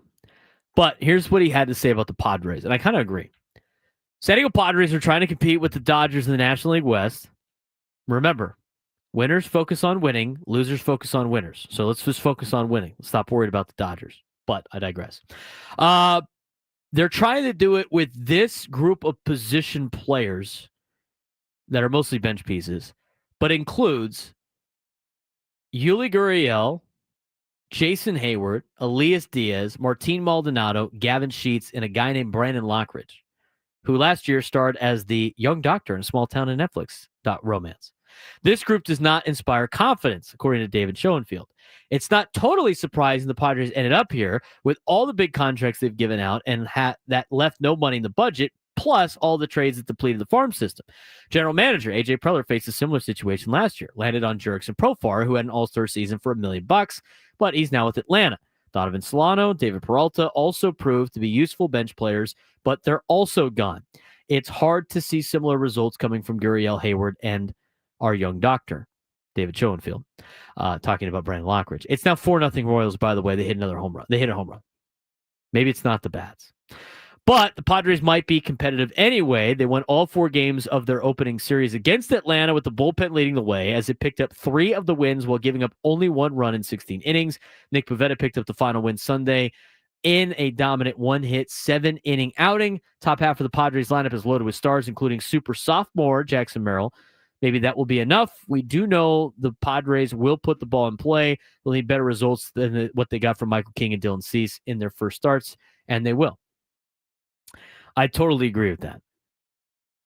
It says the Padres lack depth, but might be able to overcome it. I think they will overcome it. And honestly, I think you're starting to see that they don't lack as much depth as you would think. Already saw a little bit of a production out of Yuli Gurriel. I mean, if it wasn't for Yuli, they would have won on Saturday. 1-0. He drove in the 1 run that they needed. I don't know how sustainable it is with guys like Yuli Gurriel and Jason Hayward. I think Elias Diaz could be able to suffice at catcher for the Padres. He's done a good job. Martin Maldonado's already out hit what I thought he was going to hit in the first couple of weeks. Gavin Sheets has hit the ball really hard. He's off to a great start. Brandon Lockridge has been very serviceable as well. A nice double yesterday down the line. But the way that they've been playing and off to a good start, I think they can win with this group. To quote La Russa about Gavin Sheets, you can win with this guy. I think the Padres can win with these players. I think the pitching staff really leads the way for San Diego. I think that's the big equalizer for them for the rest of the National League. But with the top of the order really taking the pressure off the bottom half of the order, as well as the bench pieces for the Padres, I think that allows them to go up there and freely swing. I think it allows them to go up there and have confident at-bats. I think it allows them to help out with the ball club. And when you're on a good team, you find different ways to contribute. Now, Jason Hayward's up there in age. I understand that. You know, you're going to be a little bit more patient with him because you gave him $1 million. But guys like Martin Maldonado, again, the Padres said at the beginning of the year, if they can stomach him hitting 200, he hasn't done that in a long time. But he's already off to a pretty good start. He's contributed. The catching situations helped out for the Padres as well with Elias Diaz and Martin Maldonado. Gavin Sheets has already paid dividends with his home run that he hit on opening day. And I think Brandon Lockridge just gives you a lot of different intangibles. Now, the other thing, too, is you got Connor Joe and Tirso Ornelas waiting in AAA. And Tirso had a pretty good weekend for the Chihuahuas. Connor Joe's going to be a pro, and he's going to be called upon at some point during the year. I think you can win with him, too. And the way that they have their depth, it's not a lot of sexy names on the roster or too many household names. And the ones that are household names are older players. But the Padres have shown that they've been able to help out, at least earlier in the season. It's only been 4 games. I mean, that's the thing. They could get swept by Cleveland and be 4-3 going into Chicago. I hope that doesn't happen. But it's baseball. It's a long year. And so now the focus is on beating Cleveland tonight at 6:40 and seeing what you get out of Kyle Hart. As mentioned in the chat, we talked about it earlier. Stephen Kolek shoved over the weekend for El Paso. 5 innings of shutout baseball in the Pacific Coast League. That is very hard to do, by the way. It's very difficult to do. Even some of the best pitchers in that league, the fact that they play in bandboxes and at high altitude makes it very difficult to throw a shutout. So they're going to keep building Kolek up. We got the update from Dennis Lynn on the situation with Yu Darvish. It doesn't sound like he's coming back anytime soon. So you're really going to have to rely heavily on Randy Vásquez as your number 3 starter. You're going to have to rely heavily on Kyle Hart, who's pitching tonight. And at some point, I would imagine you will see Stephen Kolek come up here and pitch for the San Diego Padres before Yu Darvish comes back. Not to say that Hart and Vázquez won't get the job done, but it's going to take all of those players in the first couple of months of the season. And when Stephen Kolek does come up, I don't think you need to ask very highly of him in terms of results. You really just need him to give you 5 innings, less than 4 runs, and you're in a position to win. That's what you need out of a 5th starter. And I think you could get that out of Kolek. But if Kolek can go out there and be able to be a number 5 starter or 5 starter, 5th starter level with Vásquez hopefully continuing his early success in the season and a Kyle Hart, I mean, now your rotation's a little bit deeper. And so when you add Yu Darvish back at a certain period of time, now all of a sudden that rotation that seemed a little sketchy at the beginning of the year is starting to really solidify. But the pitching staff of the Padres has been outstanding. We'll talk more about some of the overreactions to the first weekend for Major League Baseball when we come back at noon, but we do want to dive in to some of the top stories in Major League Baseball and around sports with today's Sports Thread. Here's Adam Klug. You know that group chat, the one that's always blowing up with the biggest sports takes, debates, and breaking news? You got barbecue back there, and you didn't invite me? Yeah, we've got that too. Welcome to the Sports Thread, where we break down the top 5 stories in sports, just like you would with your crew. Oh no! Disaster! What a bad idea! No filters, no silence, just real talk. All right. Happy quadruple victory Monday. Want to throw in a 5th victory for San Diego FC? Sure. I think we should do that. And might as well we're counting victories. Shout out to Brock Ungrich and the USD Toreros getting a 2 out of 3 this weekend. And I think San Diego State won 2 out of 3 too. This victories all over the place. We love it. Love to see it in San Diego. Should I bring down the mood just a bit or no? But I mean, Forgot to mention Eric Olin. Haven't gotten him I yet, know. right? We haven't gotten Eric Olin yet. UCSD losing their head coach to New Mexico. Bad for UCSD, but as somebody that has come on our shows multiple times, on all 3 of our shows, great human being, great individual, Happy for him. great coach. You know, it's the tough side of the business, but it is a victory in a sense that Eric Olin. Victory for him. Victory for him. I'm happy for him. Number 1. Let's do an all MLB version of the Sports Thread as we come out of opening weekend. You Love it. mentioned it earlier. Rafael Devers, off to a slow start. His dissatisfaction with being moved off third base to DH full-time was a big topic of conversation during spring training after the Sox signed Alex Bregman in free agency. Devers made his spring debut very late and is off to a terrible start to the season. He started out 0 for 16 with 12 strikeouts. He did just draw a walk in his first at-bat against the Orioles. Got men on first and second with 1 out. On a scale from 1 to 10, what should the Red Sox level of concern be about Devers' slow start? It's been how many games? 4 for most teams. Was it 4 for them? Sure. Whether it's 3 or 4, does that really matter? 16 at-bats, he had a couple walks, so I'm assuming, yes, 4 games, not 3.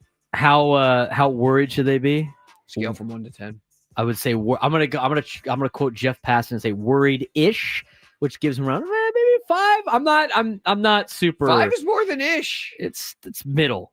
It's very middle. I did see this tweet. I thought it was hilarious. I'm gonna see if I can pull it up for you about Rafi Devers and being the DH for the Red Sox. Right, he wanted to go out there and be the everyday third baseman, and I'm not going to do it we're not going to move for Alex Bregman and all this other stuff. And so when asked to be the designated hitter, here it is. I found it. I thought this was so funny. Alex Cora, I designate you, Rafael Devers, to hit. And this is the meme that was posted about it. Hilarious. It's the Penguin guy. Well, now I'm not going to do that either. I'm not going to hit. I designate you to hit. Well, I'm not going to do that either. All disgruntled with his new contract that he has. So I thought that was pretty funny. I'm not that worried if I was a Red Sox fan. Around a 5. I think a 5 is in the middle. Slightly worried, but not that worried about him. Look, he walked today. Seems fine. He's got to adjust to being a DH. I think it's his 3rd walk of the season, so it's not like his OBP is 0. Yeah. Batting average 0. Maybe the Red Sox reading their press clippings going into Texas about being the favorite in the American League.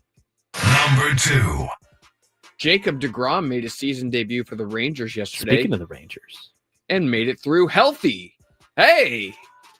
That's a major plus right there. Breaking news. DeGrom pitched 5 scoreless innings with 6 strikeouts in the Rangers' 3-2 win over the aforementioned Red Sox. Buy or sell a fully healthy season for Jacob DeGrom? What'd you say, buy or sell what? A fully healthy season for Jacob DeGrom.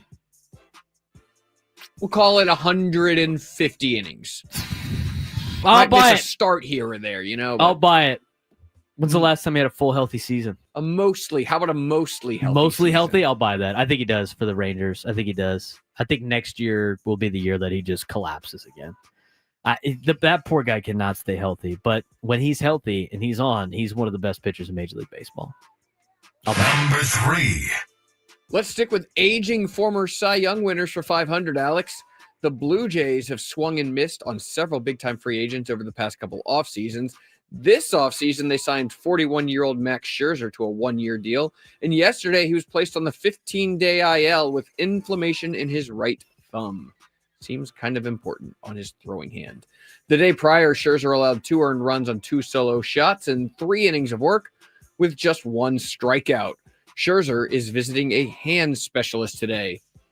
What are reasonable expectations for Max Scherzer for the rest of this season? I would say having a Yu Darvish level year. 100 innings, 20 starts, maybe. I don't know how many more years he's going to be able to do this. I mean, he's already hurt. It's the thumb that has led to other issues. He was pulled from the game. Obviously to be extra cautious. I think like 100 innings is if you get 100 innings out of him, I think that's probably what's expected for the Toronto Blue Jays. They're not going to be very good anyway. I mean, they ended up splitting with Baltimore, but it just looked like such a chore for them all weekend. I think they're set up to have a really bad year. Number 4. Roki Sasaki made his home debut at Dodger Stadium on Saturday night and struggled mightily. Sasaki allowed 2 earned runs on 3 hits and 4 walks in just an inning and 2/3. He failed to get out of the second inning. Roki Sasaki's lackluster performance. Big deal, little deal, or no deal? I don't think it's that big of a deal. I think a lot of Padres fans really, want to get excited and dance on his grave. That wasn't one of early, the options? But no deal. It's not a deal. It's not a deal. It's not a big deal. It's not a big deal. I think it's fine. Here's the deal. It's going to be just like Yamamoto, where he's adjusting to the new baseball, obviously. It's his first time pitching in the big leagues in Major League Baseball. I think there's going to be an adjustment period. If he signed with the Padres, I'd be saying the exact same thing. But he's going to turn it around at some point during the season. That always seems to happen for LA. If it doesn't, good news for the Padres. But don't be ready to dance on his grave yet, because Yamamoto started off very poorly too, and he ended up having a pretty decent season last year. So you're going no deal, not even little deal. Yeah, no deal.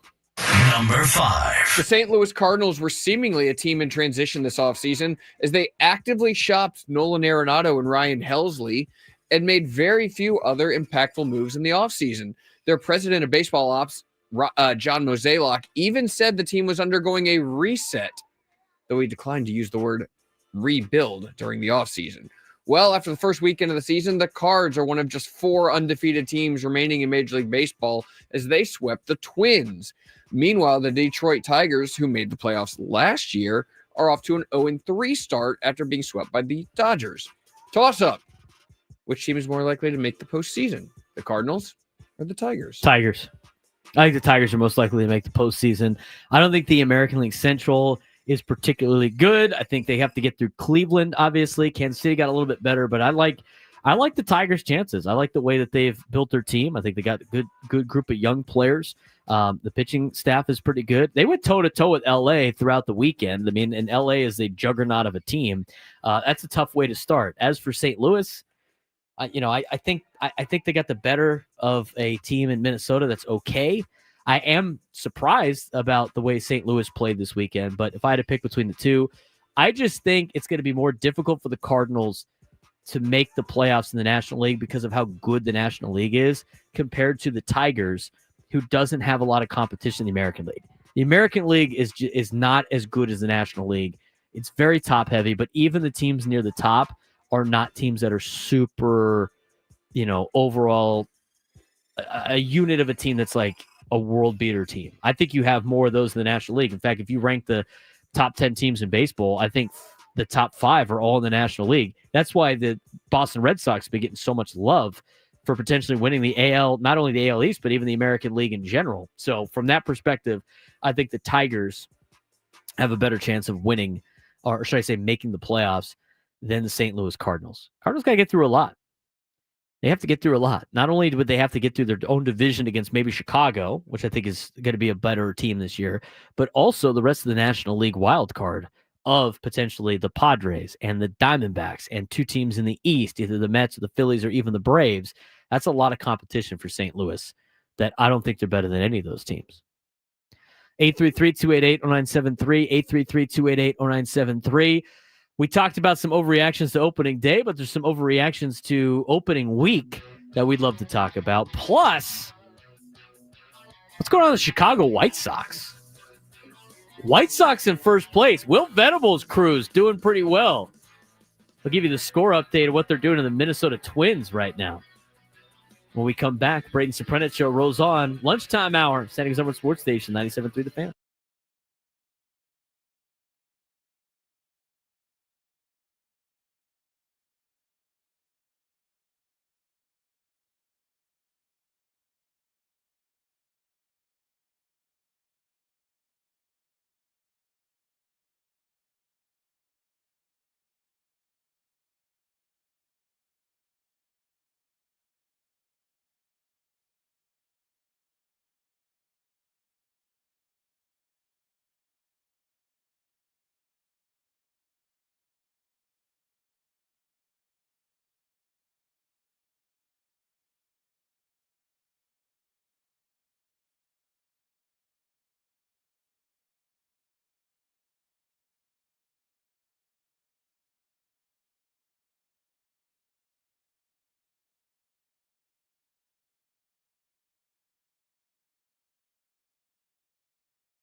What's up, San Diego? Lunchtime hour as we are 2 hours in and 2 hours to go on the Braden Surprenant show. It's a lot more fun with Padres are winning 4-0 to get things started. I had somebody tweet at me, said I was being negative today. I've been like the most positive guy for the last 2 hours about the Padres. All I got to say is from a realist perspective, you can't wait. Can't get in line for World Series tickets yet. It's early in the season. But off to a great start. You could have asked for a better start for the San Diego Padres than the 4-0 start that they have gotten. You could have asked for a better start out of your stars like Fernando Tatis Jr. and Jackson Merrill. Fernando in the leadoff spot. I've been saying that for years. Fernando in the leadoff spot. He's so dynamic. He can do so many different things. Leave him there. Forget the RBIs. RBIs are a worthless stat to an extent. He has no control over whether or not players are on base in front of him. No control over that. So just because you want to move him down and try to get his solo shot. We hate solo shots. We don't.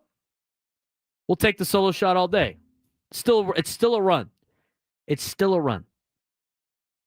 833-288-0973, 833-288-0973. We talked about the White Sox. I mean, some of these teams, like we mentioned with the starts to the season, and we're going to get to instant overreactions from the opening weekend and whether or not we believe these or not. You could talk about the bats from the Yankees. The torpedo bats look like bowling pins. I mean, they bludgeoned the Brewers. But you know who else is bludgeoning the Brewers? Kansas City's doing that right now. Kansas City is bludgeoning the Brewers right now. They're up 4-0 in the bottom of the third. They've already hit a bomb as well. I keep saying about the American League. I say it about the American League, but right now with the Brewers, I don't think the Brewers are very good. I think it's a big reason why the Yankees had the great weekend that they had. And as mentioned, there's only a select amount of the Yankees that are using the torpedo bat. Not all of them are. In fact, Giancarlo Stanton is blaming it for him getting hurt. So it's not even like that's the bat. It's like, oh, they're just their bats. No, it's not. They play in a bandbox. Fair enough. But, Aaron Judge isn't using the torpedo bat. Why? Because he squares the ball up. He doesn't get jammed, and then he can't hit, right? So that's the only all they did was they moved the barrel down closer to the handle because Volpe and Jazz Chisholm get jammed all the time because they can't square up a ball. It's the only difference. And it fits the rules. Who cares? I won't spend too much time on that. And there's other players throughout the league that are using those bats too. You can use them. In fact, I think Atlanta said they ordered some already for some of their players. So I know people want to use it as it's the Yankees. They'll let them use it, whatever. Like it'll be a pass because it's the Yankees. It doesn't matter. It doesn't matter. As Sam said in the chat, Yankees also play in a glorified Little League field. Yeah, that is a bandbox, Yankee Stadium. Bandbox. And here's what Yankees fans say. Well, the gaps at Yankee Stadium are the biggest. The gaps are so huge. Dude, that ball flies out of that ballpark. Let's not act like it's some pitcher's park. That is a bandbox. And the funny thing is, Yankees fans, bitch and moan about Coors Field. It's the same thing. Cincinnati, Coors Field, Arizona, Yankee Stadium. They're all bandboxes. Ball flies out of there. Same with Fenway. The pop-ups to right that leave the yard are insane. But, like I said, it's not the bats for the Yankees. And we talked about it before. You look at some of these teams in the American League trying to find the team that's going to win the American League pennant. A lot of people are weighing on the Red Sox. Texas Rangers are right there. I mean, Baltimore, I think it's going to come down to Baltimore and Boston, to be honest with you. And I don't know what Baltimore is doing with their pitching staff. I mean, the neglect of finding a good pitcher and finding pitching help for an organization that's loaded with bats, that's loaded with young players, that have more young players than they have positions for them to play, to not add pitching to their team is malpractice. It is malpractice. They should have destroyed Toronto all weekend. They ended up splitting with Toronto. Toronto's not going to be very good. They're up 4-0 on the Red Sox right now in the top of the second inning. But again, the pitching is going to be the biggest Achilles heel for Baltimore. And if they don't add pitching at the deadline, you're going to see an early exit out of those guys again. That's why it's hard for me to pick the Baltimore Orioles with their young players. The question that I was asked during the sports thread from Adam, who's got a better chance at making the postseason? The Detroit Tigers, who started the year 0-3, which is a surprise, or not a surprise because they played the Dodgers, but they're expected to be competitive, or the St. Louis Cardinals, who started the season beating up on the Twins. And my immediate thought was, it ain't going to be the Twins, or it ain't going to be the Cardinals because they beat the Twins. The Twins aren't very good. They're definitely not very good. And to prove that the Twins aren't very good, did anybody see what they're doing on the South Side right now? Chicago in the top of the fourth inning.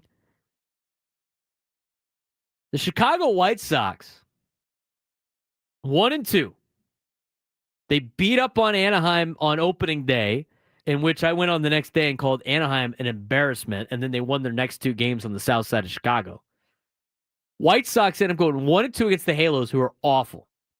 I mean, the Angels are awful. The White Sox today against the Twins. You want to know what the Twins are doing? The 0-3 Twins, who just got swept in St. Louis. 3 runs for the White Sox in the first, 4 runs for the White Sox in the second, 2 runs for the White Sox in the third. They're up 9-0 as they go to the top half of the fourth inning. Anybody want to tell me, and some people in the chat have already figured it out, anybody want to tell me who the starting pitcher is for the Minnesota Twins today? Anybody remember who might be a member of the Minnesota Twins? If I had a cowboy hat, I'd put it on. Our old pal, the sheriff himself, Chris Paddock. Poor Chris Paddock. Guy came onto the scene, San Diego. It's like unhittable. Future Padre starting pitcher star. Got that grit. Chris Paddock. Loud thunder, heavy rain. Cody Jinks bringing him out.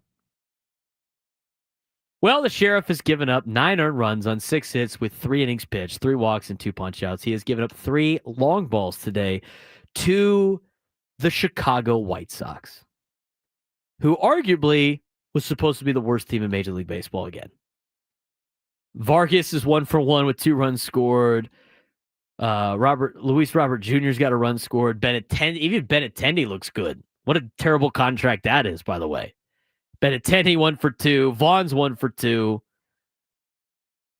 Michael A. Taylor's 2 for 2 with 2 runs scored. Your home runs are hit by Vaughn off Paddock, Benintendi, and Michael A. Taylor. Gene Garcia. Sheriff not even a deputy. No. White Sox up 9-0 on the Twins, man.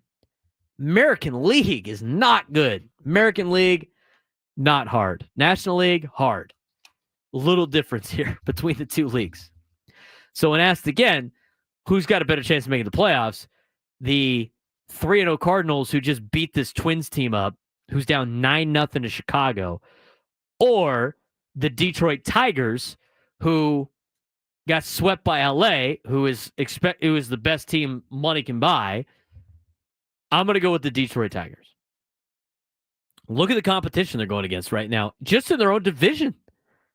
I mean, we know the White Sox aren't very good. They lost 2 out of 3 to Anaheim. The Los Angeles Angels. Your Angels. They're beating up on the Twins, who are 0-3. Kansas City, I know they're having a little bit more success here against Milwaukee. But even Cleveland, Cleveland wasn't even supposed to have that great of a year. They're leading the division right now at 2-1. And we'll see just how good Cleveland is for the next 3 games against San Diego Padres. But the American League, not great. Not great. 833-288-0973, 833-288-0973. Let's get out to the phones. Out in New Jersey. Mitch, hopefully you're having better weather than us. Mitch in New Jersey joins the Braden Surprenant Show. What's going on, man? How you doing, Brandon? So far, so good. I hope everything was well. You enjoyed it. Front row seats, I assume. Of course. I'm 3,000 miles away. Hey, first of all, there's a possibility that 2 number 1s win today in the women's? all 8 teams in the Final Four, both women and men's teams, are number ones.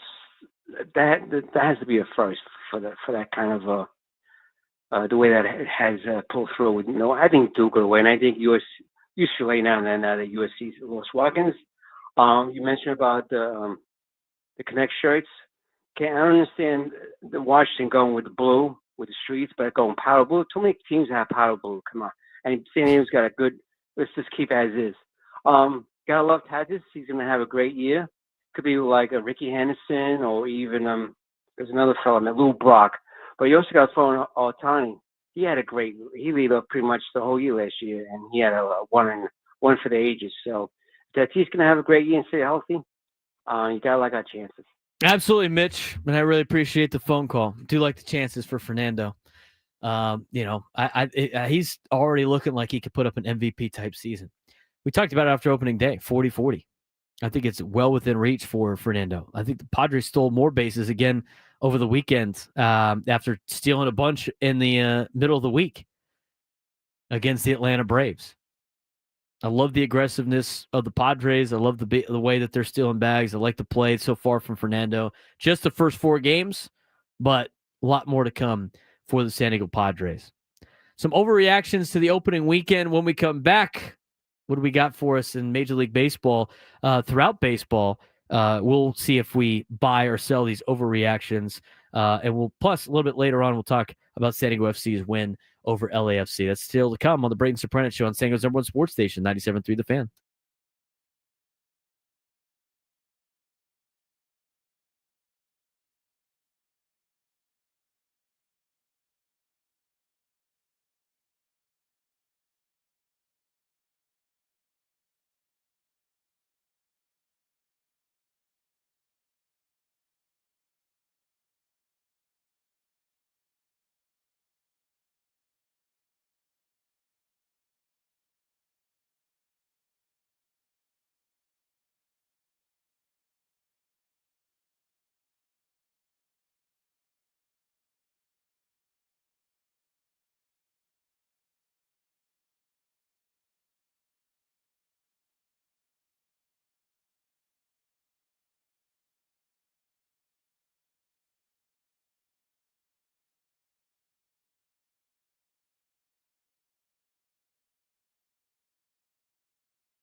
12:17. It is raining outside,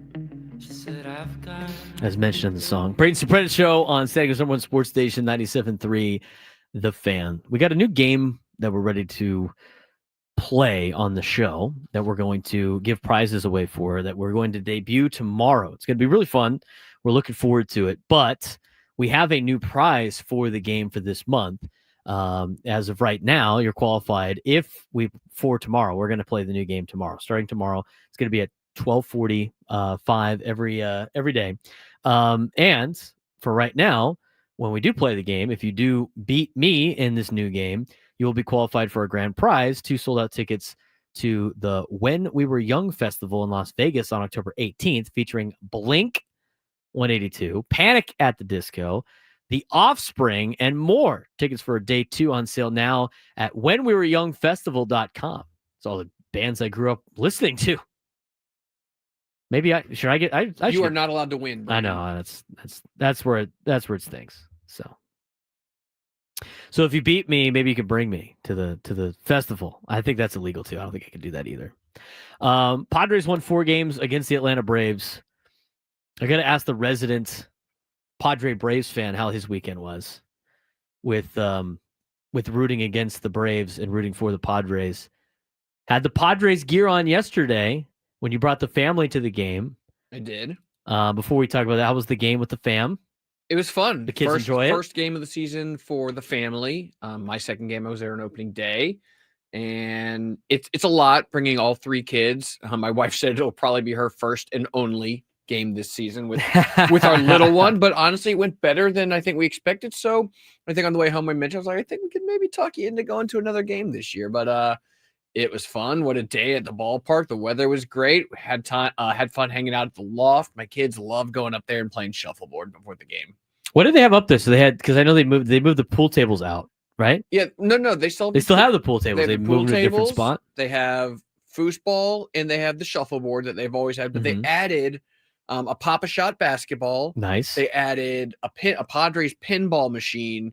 Yes. And then there was another, like, I think it was an electronic video game, one of those like old school ones where it's a flat surface that you have to, like, look down on.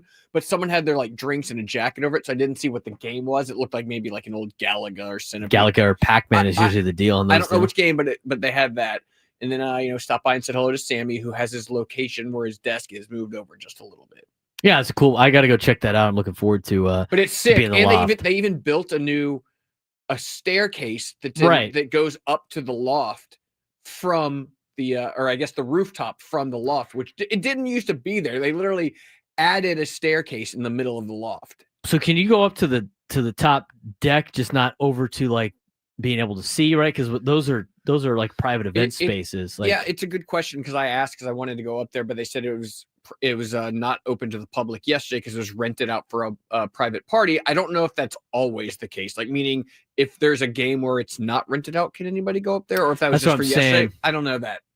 Because that upper area was usually part of their group seating. So when they said they built in the stairs for that, I was curious if you could go up to the top and then just not go to the rail because that's usually the seats. I don't know how much of the roof that was open to the public. So it sounds like maybe that's just part of the group. But it feels like they reorganized the loft and moved all of the gaming tables kind of all the way to the side so that in the middle of the loft, there's more seating area as opposed to last year, the gaming tables, the pool and everything kind of jutted into the middle, which made it feel more crowded, more cramped. Yeah, where did they put the pool tables? Are those still in the same location? Or they moved? No, it's all the way kind of to the left by the window side facing cool. the convention center. Because the thing was with that, and I'm glad that they moved that, the Padres happy hour that they do for the members. Yep. That's one of the bars that you can get the happy hour deal on the $5 Cutwaters or whatever it is.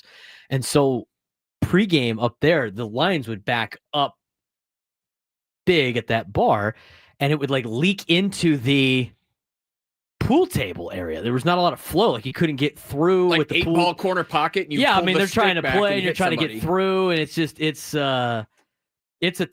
was a tough flow. So hopefully it improved the flow up there at the loft. But that's a great place to hang out. There's so many great places to hang out. I'm sure. Awesome. In fact, my family got mad at me for mentioning the loft so many times. Like you're letting the secret out. I'm like, It's going to be. There's a lot of great. Secret. I don't think it's a secret anymore. For a long time, a lot of people didn't think you could go up there. They didn't think it was open to the public, but it is, and I think a lot of people are taking advantage of that. That's why you get there early. You love getting places early. No, just sporting events. Wait until you have a family. Well, the thing is like growing up, my mom was late to everything, and so we were late to everything, and I hated being late to stuff. Because we were always late, always late. And for sporting events, it was third inning sometimes. The thing is when the games were down at I actually remember games at Qualcomm, Padre games at Qualcomm. We lived close enough because it's just down 15 from Scripps Ranch. We lived close enough where the first inning would play, and we'd get there before the second inning would start because it was such an easy drive down and in. Can't do that as much getting downtown. But yeah, I prefer if I'm going to a sporting event and I'm paying to go as a fan, which is expensive and everything that you want to do, I got to make a day out of it. I got to make it worth my time as much as I can. And so, but I don't have to deal with huddling kids and getting them ready and all that other stuff. That's even more of a challenge for young parents like yourself that have to deal with that. So, but yes, if I have the ability to do so, I asked Chris Ella about this, but if I have the ability to do so, to get to a game early, I'm going to get there as early as I possibly can. I played a little bit of a joke with my wife. She was chasing my youngest around, and I yelled at her. I go, Alyssa, get over here. Jason Hayward's at bat. You're going to miss it. For those who don't know, we had tickets to go to his major league debut a long, long time ago with the Braves. He hit a home run his first at bat, and we missed it because she was late. So I said, get over here. You're going to miss Jason Hayward's at bat. That's hilarious. Well, I saw the opening day. MLB had the opening day tweet with the Hayward home run and everything like that. Just painful to the emotions. You sent it to me. I think I sent, and then I forwarded it to my wife. I said, hilarious. 15 years. It said 15 years ago today. Well, now you can sit back and laugh about it. That's awesome. You look at Petco Park, and we talked about the loft as a good spot. There's so many cool places to, take in the game at Petco. They've done such a great job with the facilities. And there's just different places you can hang out, where you go to the game. You don't have to necessarily be in your seats the whole time. Although with the prices that it costs to go to Major League Baseball games, obviously you want to sit in your seats as much as you can, but there's so many cool hangout areas at Petco. They've made that place the place to be with a game going on in the background. They have the AleSmith bar that they have on the second level. They got the Alpine Brewery bar at the top. That's above the Board and Brew and the 300 section. They have the sushi place over there. They have the Cutwater zone with that. They have the Pacifico porch. They have a lot of great group seating as well. We got to do that a couple of years ago. Actually, it was the same thing. It was a Sunday night baseball game against the Braves. Ended up being on Easter, but they were doing a deal to try to show people the new pier, and we got to sit in the pier seating one time, and that was a cool place to catch a game as well. So some of those group seats and seating areas are great. So if you or the company you work for end up getting those and you have an opportunity to attend, I would totally do that. Lexus Club's great as well, as Sushi Sam said in the chat. That's a good spot to watch. There's so many different cool hangouts that you can go check out throughout the game, meetups. My friends love going to the cooler out there at Park in the Park. That's a great spot in the summertime when it's hotter than you know what. You can go walk through the cooler, pick out the drink that you want to have, get your drink and go. In fact, that's usually the number one spot to hit on the way into the ballpark. Enter from the Gallagher Square gates, walk through to the cooler, get the drink, already have your drink ready to go as you head up to your seats. Another good spot to start the day. So I'm sure my friends will be doing that tonight. Again, Padres game tonight. Padres and Guardians. Padres will try to go for their 5th straight win to start the season. It will be their longest winning streak to start a year if they can win tonight against Cleveland. We'll have more on the potential pitching matchups as well as a little preview of the Cleveland Guardians a little bit later in the show. But tonight, you can get a part of the Merrill Madness. with the Jackson Merrill bobblehead tonight. First 40,000 fans in attendance will receive a Jackson Merrill bobblehead presented by Canals on Monday, March 31st. That's today at 6:40 when the Padres host the Guardians. For more information, please visit padres.com/giveaways. Again, first 40,000. It'll be a first come, first served basis. Gates are open to the public 90 minutes before first pitch, which is at 6:40. So get there early, get your Jackson, and then head up to the loft and say hi to Sam Levitt, who'll be broadcasting the Ecowater SoCal Padres pregame show up there at the loft. I've pushed it back enough. We've learned a lot from the first weekend of Major League Baseball. What are some of the overreactions to some of the teams in MLB, whether or not we believe some of these trends will continue? We'll talk about that when we come back on the Braden Surprenant Show on San Diego's #1 sports station, 97.3 The Fan.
12:33. Oh, wow. I'm going to fix my camera. Knock me down a notch. 12:33 on a Monday. Padres take 4 from the Atlanta Braves over the weekend and look forward to playing the Cleveland Guardians coming up this week, Monday, Tuesday, Wednesday. Off day Thursday, and then on to Chicago, where they're going to take on the Cubs on the north side of Chicago, Wrigleyville. I got to check that out last year. It was pretty cool. Didn't get to see the Padres play there. I still want to go back and watch the Padres play there. But they always play Chicago in April, like during the week. Of course, it's a weekend now. But I don't know why they always have to play them super early in the year when the weather in Chicago stinks. But Wrigleyville is a cool spot. If any Padres fans are going this weekend to check out the Cubs, going to Wrigleyville is awesome with all the bars that they have. And if you go and you go to Sluggers, go upstairs and go take some hacks. Go take some hacks in the batting cage at the bar Sluggers. I feel like that's not that great of an idea to have a batting cage at a sports bar with people drinking all day. But you know what? When in Rome. I went out there and swung a little bit last year when we watched I watched Adams Braves absolutely dismantle the Cubs last year in Chicago. Dismantled them. Game wasn't even really much of a contest. But you go to all these other parks, you really, really appreciate Petco Park that much more. With like the beer selection, with the food selection, with the concourse, like getting around, cool places to hang out. Like you don't get that everywhere. And what the Padres have done with Petco has been top notch. That's why, like when they came up with the top 10 ballparks in Major League Baseball, they ranked them all, and the Padres were like 7th. Like really? I mean, Wrigley's cool, but from a fan perspective, aside from the nostalgia, I mean, that's basically it. It was cool to walk around, everything like that. But you know what, Rod? Rod's up to a good point. If we're going to just keep having all these reminders of 1984, you better bust out your Cub Buster shirts. Who are you going to call? The Cub Busters. When they beat the Cubs in the playoffs. Steve Garvey's home run. Why he got his number retired for the 1984 San Diego Padres. 833-288-0973, 833-288-0973. Talking about some of the overreactions from the opening weekend. We're going to get to that, but we want to get back to your phone calls. Sounding down to Chula Vista. Vince wants to weigh in on the Padres. Vince, how was your weekend, man? Braden, it was great. Hey, before I get started on the Padres, I just wanted to congratulate you. I knew that this day was going to come for you, and just absolutely love the show, brother. So congratulations. Thank you very much, Vince. I appreciate what it. you're bringing. We appreciate that. So, with the Padres, just a couple things. It was just right, maybe 2 or 3 weeks ago, where a bunch were jumping off the ledge because what were the Padres 11 and I don't care in spring training, right? Yes. And you had all of that going down, and then you get to the regular season, and you just absolutely see what a professional coaching staff does, what a professional organization does, and you have to. Are there still some places within the lineup that they're going to address? Sure, probably, but you've got to love this lineup from 1 down to 6 or 7, and if you can get, and I know it's a small sample size, but if you can get any kind of production out of the catcher, whether they're hitting out of the 8 or the 9 hole, it means everything. Because just look what happened this weekend with the turning over of the lineup, and you finally, Fernando is healthy, and the faithful, we knew that that's what he would bring, and it just kind of spills out onto each other, and then the pitching staff, the bullpen, I think it's 1 run over 16 innings, absolutely lights out. And perhaps the best thing of all, Brendan, and you brought this up a number of times, the Dodgers are going to do what the Dodgers are going to do. No one's going to pay attention to the Padres. There's not going to be any pressure on that team. And so they're competing with the Mets and the Braves and the Brewers. Thank goodness they're, competing against the Brewers the way they look. But against all these other teams to get to playoff spots. And right now, small sample size, I know it, but I love the way this team is coming at it, just like they did the back half of last year. And even with the losses that they have, the additions that they've made, I think it's still going to be just as good. So, Braden, thanks again, man. I love hearing you. Great show, and wish you much success going forward. Take care. Thank you very much, Vince. I really appreciate that. All the kind words, of course. And then, Vince brought up a lot of good points. I mean, how many times near the end of spring training, you saw people on social media going, is it time to freak out right now about the way the Padres are not hitting and the fact that their record is not good in spring training? No, dude, it doesn't matter. Spring training does not matter. The best part about the best part about opening day is that spring training games are over. Don't overanalyze spring training games. Again, it's only been 4 games for the Padres. They've looked good. But they're going to have to continue that here in the next couple of days. There's a couple of things I want to point out that what Vince had to say. One of them being, obviously, everybody's paying attention to the Dodgers. They're getting shoved down our throats all the time. You're going to see it more of Major League Baseball. It's going to piss you off, Padres fans. But you know what? That's the big money maker for MLB right now. Shohei Ohtani on the Dodgers. You just have to accept it. Don't block out the noise. They're going to do what they do. In fact, one of the overreactions to the opening weekend that I'll just mention right now was the Dodgers will set the single season record for wins. I think they're more than capable of doing that. Who cares if they do or not? It doesn't matter. You've got to beat them in a 5-game series. You just got to beat them 3 times out of 5. Just have to. Sounds like it's not that difficult of a task. It will be. But that being said, who cares? They're not getting any extra positioning in the playoffs for winning 116 regular season games. It's not going to guarantee them a bye to the World Series. I mean, if they want to go out there and chase that record down, so be it. I don't think that's what they want to do, but so be it. They're going to do what they do.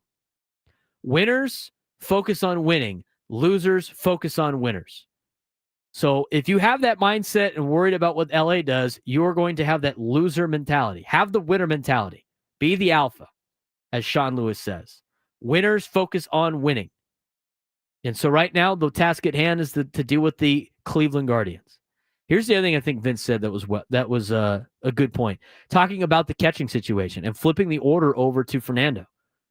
I think also with the thing with Fernando batting leadoff for a couple of different reasons. One that's being underutilized is the fact that he's going to open up opportunities for that bottom half of the order as well. Because when you're batting 9th and you got a guy like Fernando behind you, I mean that's like having a 3 or 4 hitter hitting behind you with protection. So guys like Martin Maldonado, they're going to get a lot of fastballs. They're going to get a lot of pitches in the zone because pitchers know they got to get this guy out before they face Fernando. You look at Martin Maldonado last year, he wasn't very good with the White Sox, at least from a hitting perspective, but he hit better in the 9 spot than he did in the 8 spot and even in the 6 spot. But now with Fernando batting behind him, it not only takes the pressure off, it puts him in a good position. He's going to see a lot of good pitches to swing at. And again, Padres said that they are satisfied with Martin Maldonado hitting 200. If he could hit 200. Let's talk about Elias Diaz for a second. Elias Diaz in his batting splits, potentially batting in a spot where he's batting 9th. We'll talk about, from a career perspective, he hasn't really spent too much time hitting in the 9 spot. In fact, he only has 205 plate appearances in the 9 spot, and he's never had Fernando hitting behind him. But I think, again, it's less pressure on those players. I think that helps out a lot for that spot in the order, for the catching position. I don't know if it's sustainable for them to continue to hit at this level that they have so far. They've already got off to a great start. I mean, Elias Diaz is batting 500 with a 1071 OPS in 6 at-bats. He's not going to be able to keep that up the entire year.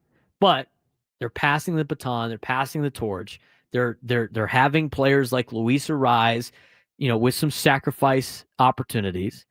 He doesn't have a hit yet, but his expected batting average is like 286.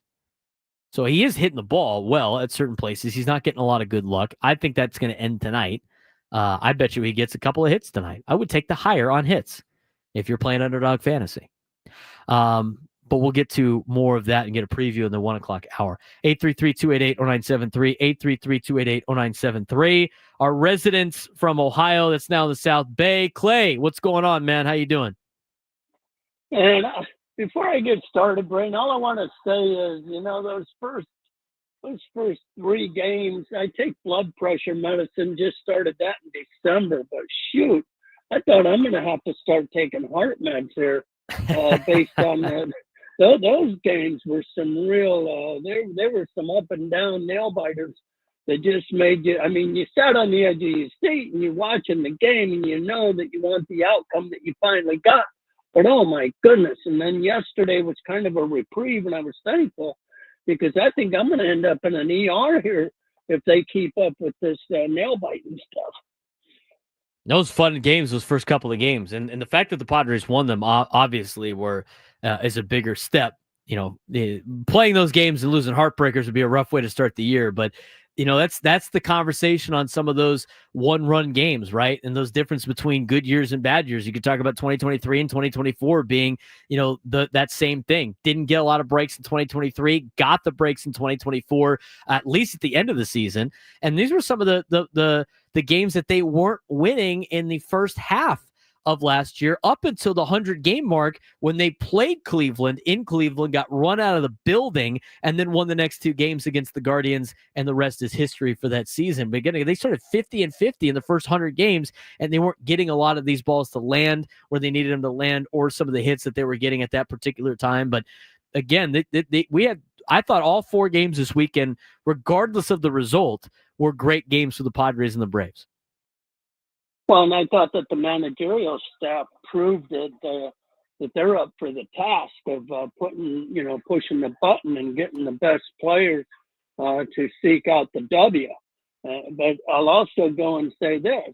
I mean, if you look at season stats right now, and I'm not talking 4-0, I'm talking we can already put a check mark off of Atlanta on winning the season series, since we took 4. I think so too, Clay. I mean, that's a good point. And Clay, I appreciate the phone call, man. Enjoy the ball game tonight. There's Clay in the South Bay, longtime listener to our program. We really appreciate that. But you're right. Sam brought it up in the chat earlier. Totally agree. You play the Braves 7 times. You got to beat them 4 to win the season series. You just did. You did in the first weekend. You don't even have to worry about them relatively again. And here's the best part. The best part of already having the tiebreaker against Atlanta, you can now root for Atlanta the rest of the year. Not as much as you do in college. It's not helping the RPI ranking system. You don't have to worry about that. But Atlanta getting healthy with Acuna in the next month or so, with Strider, who already looked good in a rehab assignment, with guys like Sean Murphy, that Braves team is going to go out there and beat up on a lot of the National League teams that you need them to beat up on. Like teams in your division in Arizona and San Francisco, like the other 2 teams in the National League East, who they're going to play a grand total of 26 times in the New York Mets and the Philadelphia Phillies, who are competing for wild card spots against you. And if you're not if you're not competing against those particular teams for wild card spots, you're competing against Atlanta. And again, you have the tiebreaker now after taking all 4 games of the weekend series. Perfect start to the year. Couldn't ask for a better start. Now let's keep it rolling against Cleveland tonight. First pitch at 6:40. EcoWater SoCal Padres pregame show at 5:40. Right here on San Diego's #1 sports station, 97.3 The Fan.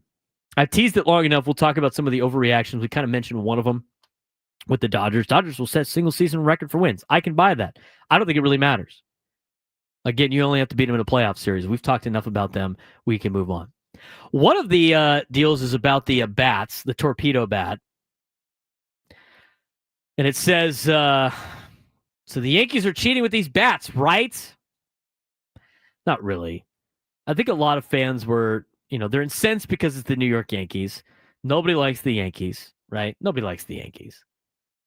They spent, except for Adam Paul, but he grew up a Yankees fan, so we'll cut him some slack.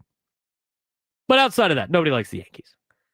And so when you see him hit 9 home runs for an organization that is nicknamed the Bronx Bombers, known for hitting long balls and playing in a park that gives up a lot of home runs, the fact that they set a franchise record for home runs in one game against the Brewers when they scored 20 runs and hit 9 homers, a lot of people assume that the new bats are cheating.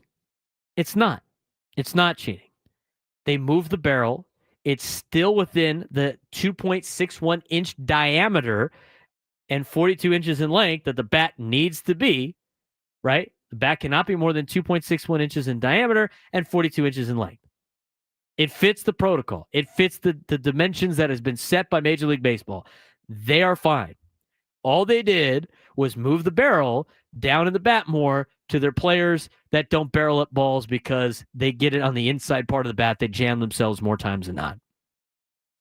Anybody else can do this. In fact, I wouldn't be surprised if more teams are not trying to find different areas of the bat that they know their players hit more times than not and trying to give them a bat that has the barrel in those positions. It's the same thing like an end-loaded bat, a balanced bat, front-loaded bat. I mean, there's different ways that you can make the bat to make it better for each individual player, and the Yankees have done that with Volpe and Jazz Chisholm. And there's a couple other players that end up using these bats as well. Not everyone did. Aaron Judge is fine with the bat that he currently has. That's not the torpedo bat. I would imagine you're going to see that a little bit more popular now in Major League Baseball as other teams start to catch on. And they're not the only team that was using it. Other teams were using these bats too over the weekend. They just didn't have the same success the Yankees did, but a lot of it probably is against the Brewers, which the buy or sell is the Brewers are in serious trouble. Buy. The Brewers are, in fact, in serious trouble. It's not that the Brewers lost an important bat and clubhouse presence in Willy Adames over the offseason. It's not that they traded closer Devin Williams. And it's not that their pitchers, most especially Nestor Cortez, were human piñatas for the Yankees and their bats, both new and old this weekend. No, but over the weekend, they designated and then traded away an outfielder named Brewer Hicklin to the Tigers. That's unfortunate. Wait, I don't know how you could do that. The Brewers got rid of someone named Brewer? Yes. That's bad luck. That's bad luck. I don't know how you can make a move like that without some instant cosmic problems from the baseball gods. Your team is called the Brewers. The guy's first name is Brewer. And you traded him to the Tigers. And for cash. It's not even like you got a player back named Tiger. You just traded away Brewer. That's really their first problem. But their second problem is, no, their pitching isn't very good. They've missed out on some, they have players leave again. I think they really caught lightning in a bottle last year with their squad because I didn't really think it was that great to begin with. They kind of surprised me. But they just got their ass handed to them by New York for 3 straight games, and now they're down 4-0 to Kansas City in the bottom of the third inning, in which Kansas City has slugged mightily against these guys. Now, they haven't hit as many home runs as the Yankees. They only hit 1 today, but still, they're up 4-0 on Milwaukee in the bottom of the third. They're in serious trouble. Never should have gotten rid of Brewer. Nope. And thus, Bernie Brewer is going to suit up for the Brew Crew. That might be one of those curses like the curse of the Great Bambino. Brewers are in trouble. We talked about the Dodgers already. Don't need to talk about them. I'm not talking about the Tiger situation. Interesting. Can't handle a Jose Ramirez injury in game 2. I don't think it's that significant of an injury. He's day to day. We'll get an update on that in the top of the next hour. Obviously, that impacts the Padres. They play the Guardians for the next couple of games. Guardians went into KC and took 2 out of 3 without Jose Ramirez. He only had 6 at-bats this weekend. Again, you take a look at he tried to slide in the second, and his hand got caught underneath his body and rolled a little bit. So he's day-to-day on his wrist. What we know about the right wrist sprain from Ramirez that he suffered over the weekend, it indicates that it's manageable, which is good news for Guardians fans in the future. The imaging was negative. He is day-to-day, but Ramirez's quick hands and wrists are one of his most important attributes. Obviously, the big separator for an undersized superstar that he is for the Cleveland Guardians. So that's going to impact his play a little bit. It is manageable according to the Guardians. We'll see if he starts tonight for Cleveland. We'll see if he plays it all this week for Cleveland. That's a kind of a nice little ad for the Padres, not to do with Jose Ramirez throughout the weekend, but we'll let you know about that. Here's an overreaction that might upset Padres fans. And maybe I'll save that for the next hour. But there was an overreaction that we kind of talked about on opening day, after opening day, that You would love to have this guy back part of the Padres organization. We'll talk about that in the next hour. We'll get to that in a second. Astros rotation continues to be elite. Is it why the club will be in the playoffs again? I buy that. Astros rotation has been really good. Their starting staff uncharacteristically was a mess in the mathematical first half of the season last year. Had the 7th worst ERA in the majors through June 18th with serious depth issues as Verlander, Christian Javier, Lance McCullers Jr., JP France, Jose Urquidy, and Luis Garcia, not that Luis Garcia, were all on the shelf. But by season's end, the Astros were right back where they were. With Kikuchi gone in free agency, Astros projected to be a solid but not spectacular starting staff this year, but their starters had a really strong weekend against Juan Soto's Mets. 3 earned runs allowed and 16 punch-outs in 19 innings. Probably bank on big things from Valdez and Brown, but Spencer Arrighetti's 6 terrific innings were probably the best thing to come out of the weekend for the Stros. I think the Astros probably have, if not right now, but maybe in the future. I think they probably have the best starting staff in the American League. Might lead them to a potential sneaky pick to be an American League champion. What player is a Cy Young candidate that's going to upset Padres fans? We'll tell you when we come back. We'll also preview the Guardian Series, final hour of the Braden Surprenant Show, standing on Sports Station, 97.3 The Fan.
Final hour of the Braden Surprenant Show. It's always fun talking with you guys after a Padres sweep.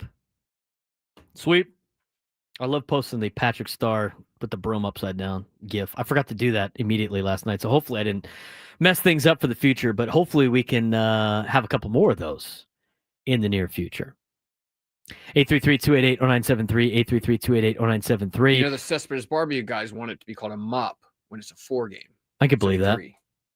Mop the floor at them. A mop. Going for the mop. Going for the mop. How many 4-game series do you play in a year? Like 4 or 5, maybe, max? You only have limited opportunities to get mops this year. A mop. I like it. A mop. I also like this new Jackson Merrill bobblehead. This will be given out today. Get yourself a piece of Merrill Madness. First 40,000 fans in attendance will receive a Jackson Merrill bobblehead presented by Canals on Monday, March 31st. That's today, 6:40, when the Padres host the Guardians. This is an incredibly special item. It's Jackson's first bobblehead in a Padres uniform. Bobbleheads are a collector's item, especially ones that are limited edition, especially ones that are first ever. You don't want to miss this opportunity to get a bobblehead. Get your tickets to the Padres game. Padres.com/giveaways. It's a little rainy today. It's okay. Kids are on spring break in the San Diego Unified School District. You don't have to worry about getting them to school tomorrow. They're already off today. You can get down there early. Go check out the loft. Go say hi to Sam Levitt at 5:40 for the SoCal or the EcoWater SoCal Padres pregame show. Enjoy yourself. Have a good time at the game and go home with Jackson. Your little Jackson Merrill bobblehead. The first Jackson Merrill in a Padres uniform bobblehead. Who wouldn't want to go? Right? They'll be distributed the first come, first served basis. First pitch set, 6:40. Gates are open to the public 90 minutes prior. Arrive early. Secure your giveaway item. Again, Padres.com/giveaways. You too can bring home Jackson Merrill. Well, not him, but his bobblehead. Probably can't bring him home. 833-288-0973, 833-288-0973. We're talking about some of the overreactions from the first weekend of Major League Baseball. One of them that I thought is not that big of an overreaction is a former Padres pitcher that is a Cy Young candidate, which I know will upset Padres fans. Somebody in the chat said Blake Snell. Not so fast. It's not Blake Snell. You know, it could be Martin Perez. He does have a no-hitter through 6 right now against the Twins. How about that? The Chicago White Sox bludgeoning the Twins. We have 2 ex-Padres dueling it out in this particular game. We have Martin Perez, who has now been taken out of the game. He was at 93 pitches. They're not going to let old man Perez get out there and continue to pitch at 90 pitches. So it will be up to the White Sox bullpen to try to preserve the no-no. But Martin Perez for the White Sox, 6 innings, no hits, no runs, 3 walks, 9 punch-outs against the Minnesota Twins, who just got swept in St. Louis and are now getting destroyed on the south side of Chicago. They're down 9-0. White Sox put up 9 runs on former Padre Chris Paddock on 6 hits, 4 walks, 2 strikeouts, 3 long balls, as Paddock only went 3 1/3 inning. So, Cy Young candidate. Is it Martin Perez? No. It's definitely not Chris Paddock, not after the outing he just had.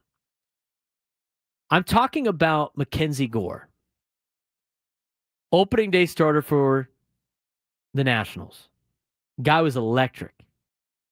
He went 6 shutout innings with 1 hit, no walks, and 13 punch-outs against a very potent, very dangerous Philadelphia Phillies lineup. Anthony Castrovince, who we're getting these bold predictions from, and whether or not we're buying or selling them, from the opening weekend of Major League Baseball, says Mackenzie Gore is a Cy Young candidate. He goes on to say, right now, no question, if the season suddenly cut short because of a ballpark-wide takeover by brown marmorated stink bugs, Gore would be worthy of the Cy Young by virtue of his most dominant pitching performance of the weekend. 6 scoreless shutty with 1 hit, 13 strikeouts for the Nationals against the dangerous Phillies lineup. The only other pitcher with 13 Ks and no walks in a scoreless outing on opening day was Bob Gibson in 1967. That 1967 season, as Anthony Castrovince goes on to say, turned out to be a pretty special for Gibson. So what about Gore? Well, with a usual stipulation that any pitcher can get hurt, even as Anthony Castrovince writes this out, it's not overambitious to think big thoughts about the 26-year-old who posted the 3rd highest average fastball velo among lefty starters last year, behind only AL Cy Young Award winner in Tariq Skubal and breakout star Garrett Crochet. Gore, a key acquisition in the Nationals trade of Juan Soto, also has a sharp curve, but it was his slider which generated an 80% whiff rate in 23 uses. That was the real revelation in the opener. Gore only threw the slider 1.3% of the time in a solid 2024 season, but it looked like a different pitch with more side-to-side action. He's one to watch. Verdict was not a McKenzie reaction. I don't think it's an overreaction either. I think Mackenzie Gore is poised to have a very good year. Again, bearing any health issues. Mackenzie Gore for the Padres was going to be that everyday ace of the future. That's what it was when he came up. That's what he was when they drafted him at the top of the order, or at the top of the draft. First round draft pick, 3rd overall, the Padres in 2017. Mackenzie Gore is 26. It takes left-handers longer time to develop at the big league level. That's been the case.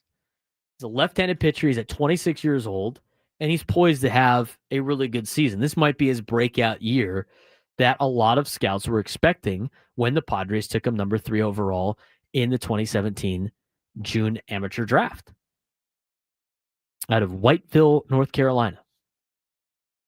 Made his debut at age 23. I was at the debut. Looked pretty good for the Padres, and then went through a little bit of a shakeup. Remember, they had all those years where he had the yips, couldn't throw strikes. It was a problem. They had to work with him. It was during COVID, a little bit after that. And I'm not saying the Padres are going to have, buyer's remorse on the Soto deal. I still think the Soto deal works out. I think the only way the Soto deal really hurts you is if James Wood ends up turning into a player like a Juan Soto or like a Fernando Tatis Jr. or one of those franchise-defining players that get those big contracts, because you could have had him in the future over like the year and a half that you ended up getting of Juan Soto. But as mentioned, Padres could not get Mackenzie Gore right.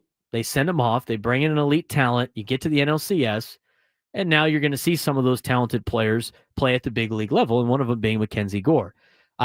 Obviously a great start to his season. Very small sample size. Only 1 start, as mentioned. If the season ended today, he'd win the Cy Young with 1 start. But he is a player to watch out for this year that could have a very big breakout year for the Washington Nationals. If I could also jump in and provide a little bit of context here, because I think context is important when you're talking about the situations of the team. The Padres were in win now mode. They were trying to make a push. And by the way, the year they made this trade, they went to the NLCS with a large contribution from Juan Soto. They didn't have the time to let Mackenzie Gore come up and work out his issues at the major league level. They gave him opportunities. We saw Mackenzie Gore at Petco Park, but ultimately they couldn't let him kind of find his rhythm with the big league club. Meanwhile, the Nationals were on the verge of a rebuild. The obviously otherworldly talent of Juan Soto wasn't helping them because they weren't going to win anything. And they, in turn, did have time to allow Mackenzie Gore to figure things out. And I think that's important context. Absolutely.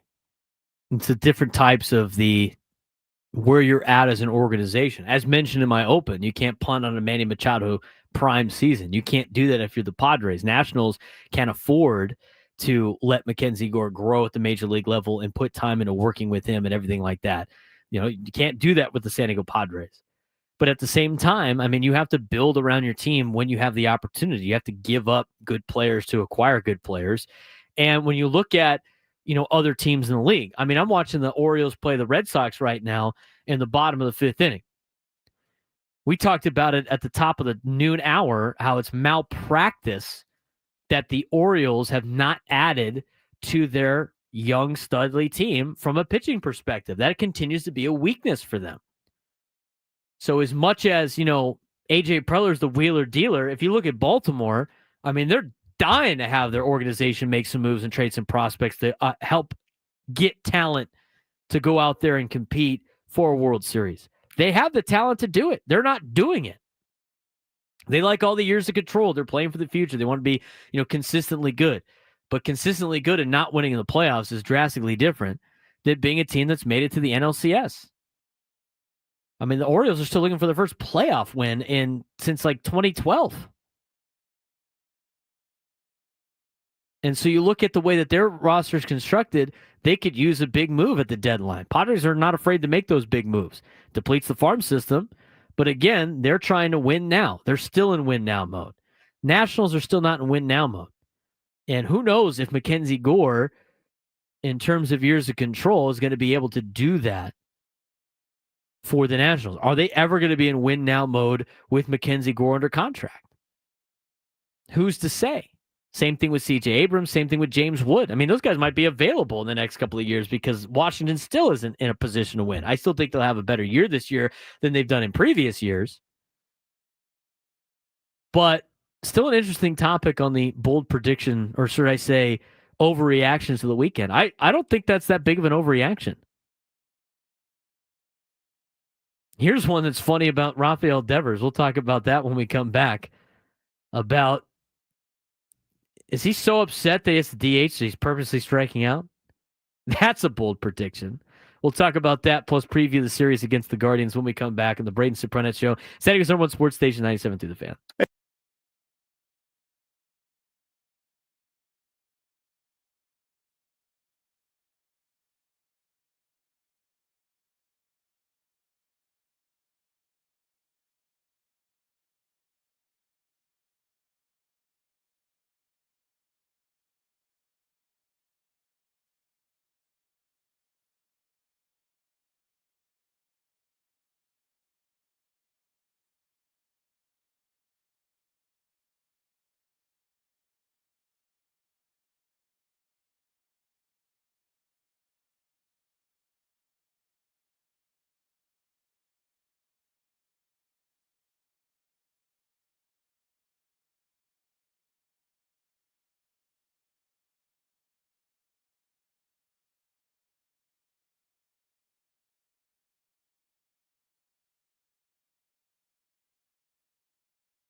117 on a dreary, rainy Monday in America's finest city. You know, you got a lot of players on the Guardians that are used to this kind of weather. Not only that the Guardians are from Cleveland, which is just a interesting town to begin with, but also, I mean, you got guys like Stephen Kwan and Kyle Manzardo, who are from played college ball in Pullman and in Corvallis, Oregon, used to this kind of weather. Do you think players that come out here, like on the West Coast, are the ones that they look at the calendar before they see the game schedule, and they look at when they're going to San Diego, and then they get here and if the weather stinks, do you think they get upset about it? They probably don't get too upset about it, but at the same time, they're like, really? When does it ever rain in San Diego? Can we finally go to a place with great weather, and then all of a sudden, so you don't get the great weather? Oh, man. It's rough weather today, but we'll play baseball. Later on this evening, 6:40 start. Padres and Guardians. Again, if you get there early, first 40,000 fans get a Jackson Merrill bobblehead. I've already had one friend text me and be like, I was on the fence about going, but I forgot about the Jackson Merrill bobblehead. So now I'm definitely going to fight the drizzle outside and get there for a Jackson Merrill bobblehead. Get down there early. You know, obviously with traffic and the rain and everybody back to work on a Monday. It is spring break for San Diego Unified School District, so kids are out of school. Get out there and get yourself a bobblehead tonight. We'll talk more about the Guardians in the next segment as we break down the 3-game series between the Padres and Cleveland. Some people in the chat going like, hopefully the Braves win tonight. That'd be nice. They're up in LA. What a rough start to the season. After losing 4 straight games to the Padres, your reward is you get to deal with the Los Angeles Dodgers. Good luck. Hopefully Atlanta does win. Get some ground for the Padres on LA. Tickets still available tonight for the Padres game. If you want to check it out, go to padres.com/giveaways, obviously, with the giveaway for the Jackson Merrill bobblehead. With the break, we're talking about some of these overreactions for the weekend, as Anthony Castrovins put in a nice article on MLB.com. One of them was funny. We're watching the Orioles play the Red Sox today. Red Sox DH in Rafael Devers. The guy that was like, we're going to refuse to be the DH, and I'm here to play third base. You can move Alex Bregman somewhere else, and yada, yada, yada, yada. Right before opening day, they just say, hey, buddy, you're going to be the DH. We're going to have Alex Bregman, who actually can play third base, play third base. Today, Rafael Devers, after a tough start to the weekend, Rafael Devers, he did walk once, but his stat line's not very good. He's off to a slow start. Again, it's early in the season. So you can't overreact to these particular things, even though we're talking about overreactions. You look at the box score today, and the Orioles leading the Red Sox 4-3 in the top of the 6th. Rafael Devers is 0 for 2 today. He did walk, but he has punched out twice. Still yet to get a hit in Major League Baseball this year. He's got a 143 OPS. And the buy or sell on the overreactions for Rafael Devers. Quote, this is from I'm Sliden on Twitter. He's the one that put it in for the at Anthony Castrovins article. But he goes, Rafael Devers being so upset that he has to DH and he's purposely striking out every at bat isn't being talked about enough. Guys protesting. Rafael Devers is protesting not being able to play third by refusing to get hits as a designated hitter. That's the conspiracy. Yeah, exactly. Adam Klug just mentioned off air. I'll show you guys. I'm not a DH. Look, I can't hit. Why am I the DH? It's supposed to be designated hitter. I'm not hitting. I'm striking out instead. Hilarious. Yeah. Torpedoing the season, as Adam said. He's on a roll over there with the dad jokes. Maybe he's got to get the torpedo bat. Maybe you should hook up Rafael Devers to the torpedo bat. A designated hitter is supposed to hit, is he not? Just like a catcher is supposed to catch. That's why it's not called a chaser position. I like dropping that on people all the time. Hey, you're playing catcher, not chaser. Catch the ball. That's the latest on the Rafael Devers. Rafael Devers being so upset that he has to DH and purposely striking out every at bat isn't being talked about enough. I don't think that particularly is the case. He's obviously off to a slow start. It's not that big of a deal. I mean, Luis Arraez is off to a slow start too. He hasn't gotten a hit yet, but he is helping out the Padres in other capacities. In fact, that sac fly that he hit the other night was probably what really propelled the Padres to a victory. And so he's doing everything he can to help the ball club. Again, his swing speed is bat speed is low, barrel, hard hit percentage, everything of that is always low for Luis Arraez, his contact hitter, but he's still in the 83rd percentile or the top percentile of squared up percentage. He's still in the top percentile in chase percentage, still in the top percentage of Major League Baseball in whiff and strikeout percentage. Guy's going to put the ball in play. In fact, if you look at his overall numbers so far, and again, it's early, it's still early sample size. Despite batting 0, his expected batting average is 245. I mean, he's getting a little unlucky right now at the plate. I think he'd be able to get after it and help the Padres tonight. I think he gets a couple of hits tonight. I'd put a bet on that. A couple of hits tonight for Luis Arraez against the Cleveland Guardians. I could see that happening. Nate Taylor in chat. You made that girl cry. Tell her she was a catcher. Tell her catcher, not chaser. No, she didn't. She wasn't. She can handle it. She's fine. But yeah, I did drop that on a co-ed game. Actually, no, it wasn't a co-ed game. It was a men's game. She was just playing catcher for us because we needed a catcher. Or should I say chaser? She was too busy chasing the ball behind the dish than catching it. And you don't even have to get in like a squat and catch the ball at all at catcher. You just literally pick it up off the ground and throw it back. Just don't let it get past you. So anyway, back to Luis Arraez. I think freaking out about him is ridiculous. I think the same thing can be said about some of the good results too. It's early in the season. It's a 4-game series against Atlanta. And so far, the Padres have looked really good. They got good pitching over the weekend. You know, Michael King and Dylan Cease need to be a lot better. I think they know that. Obviously, the Padres know that. But I'm expecting them to have bounce back starts, and they will start games 2 and 3 for the Padres against Cleveland. But to get the outing that you got out of Randy Vásquez was awesome. I mean, 6 shutout innings out of Randy? That's phenomenal. Padres shut out Atlanta on Saturday and then shut him out again on Sunday with Nick Pivetta. Nick Pivetta and the Padres pitching staff allowed 1 hit. They faced the minimum amount of batters. The minimum.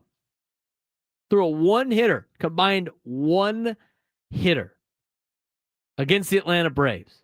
It's not like you're facing the Twins like the White Sox are. They obviously broke up the no-hitter, by the way, because I haven't seen any updates on the screen. I would imagine that's the case. White Sox were no-hitting the Twins for the longest time today as they bludgeoned Minnesota 9-0 at the end of 7. I'll get you an update on that in a second. But, yeah, Vásquez was awesome.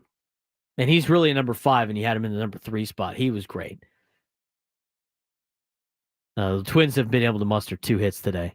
They broke up the no-hitter. Martin Perez is already out of the game in that particular case. It was going to have to be a combined no-hitter. It was Jeffers that got it. He's got that bat. Hey, Jeffers is one of the players that has a torpedo bat. Took away a no-hitter today with a knock. Castro also got a knock for Minnesota. But to go back to the pitching staff was outstanding. The defense has been great. He had the 1 error out of Xander. Other than that, the defense has been phenomenal. I think they've been very creative in some of the double plays that they've had. Very savvy moves from Jake Cronenworth the last couple of days on some of the plays. Defense has been great. And then offensively, you've been getting productivity out of everybody in the order. Fernando off to a great start to the season, batting in the leadoff spot. All the dynamic moves that he brings in that leadoff spot is great. The other part of the order, right? Aside from Luis Arraez, he's still contributing with sacrifices that he has made. Manny Machado's contributed. Jackson Merrill's off to a great start. Xander Bogaerts is in the top 3% in exit velo right now. He drove in a couple of runs over the weekend. He looks good, and putting up some metrics that they need for him to put up to be a contributor this season. You go down the list. I mean, Gavin Sheets helped you win a game on opening day, and a couple more hits on Saturday. He's been off to a good start as a DH. Yuli Gurriel won the game for you on Saturday in the Randy Vásquez game. He got the one RBI hit that you needed to defeat Atlanta. So you're getting a lot of great production out of players on the Padres roster. Now you got to be able to keep that up tonight. And we talked about the Braves enough in the Braves series. This is where we're cutting it off. What to expect from Cleveland. We'll get you a full preview when we come back to finish up the show as we roll on into Gwynn and Chris on San Diego's #1 sports station, 97.3 The Fan.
4:34 on a Monday, a victory Monday for the Padres. Hopefully tomorrow we're talking about a victory Tuesday. San Diego Padres off to the best start that they have had in franchise history, dating back to 1984, where they tied, obviously, the 1984 club, who started their season 4-0. They had 2 wins against Pittsburgh in a 2-game series, and then were able to win 2 out of 3 against Chicago. Those were the 4 straight wins for the Padres in 1984. But the Padres in 2025 had a 4 straight against Atlanta, and now will play the Cleveland Guardians. With a win tonight, the Padres will set a franchise record for best start to a season in franchise history, a 5-0 start. So, again, if the Padres win tonight, new franchise record for best start in franchise history dating back to 1984, in which they went to the World Series. Last time the Padres won 4 straight games, they went to the World Series. The last time the Atlanta Braves started a year 0-4, they also went to the World Series. 2021. It doesn't mean anything. Padres are just off to a good start. They open up a 3-game series against Cleveland tonight, against the Guardians. And what to expect from Cleveland? Well, Cleveland's 2-1 in the American League. Rafael Devers struck out again. That's his 3rd strikeout. I'll show you, Red Sox. Can't make me the designated hitter because I can't hit. He's just struggling right now.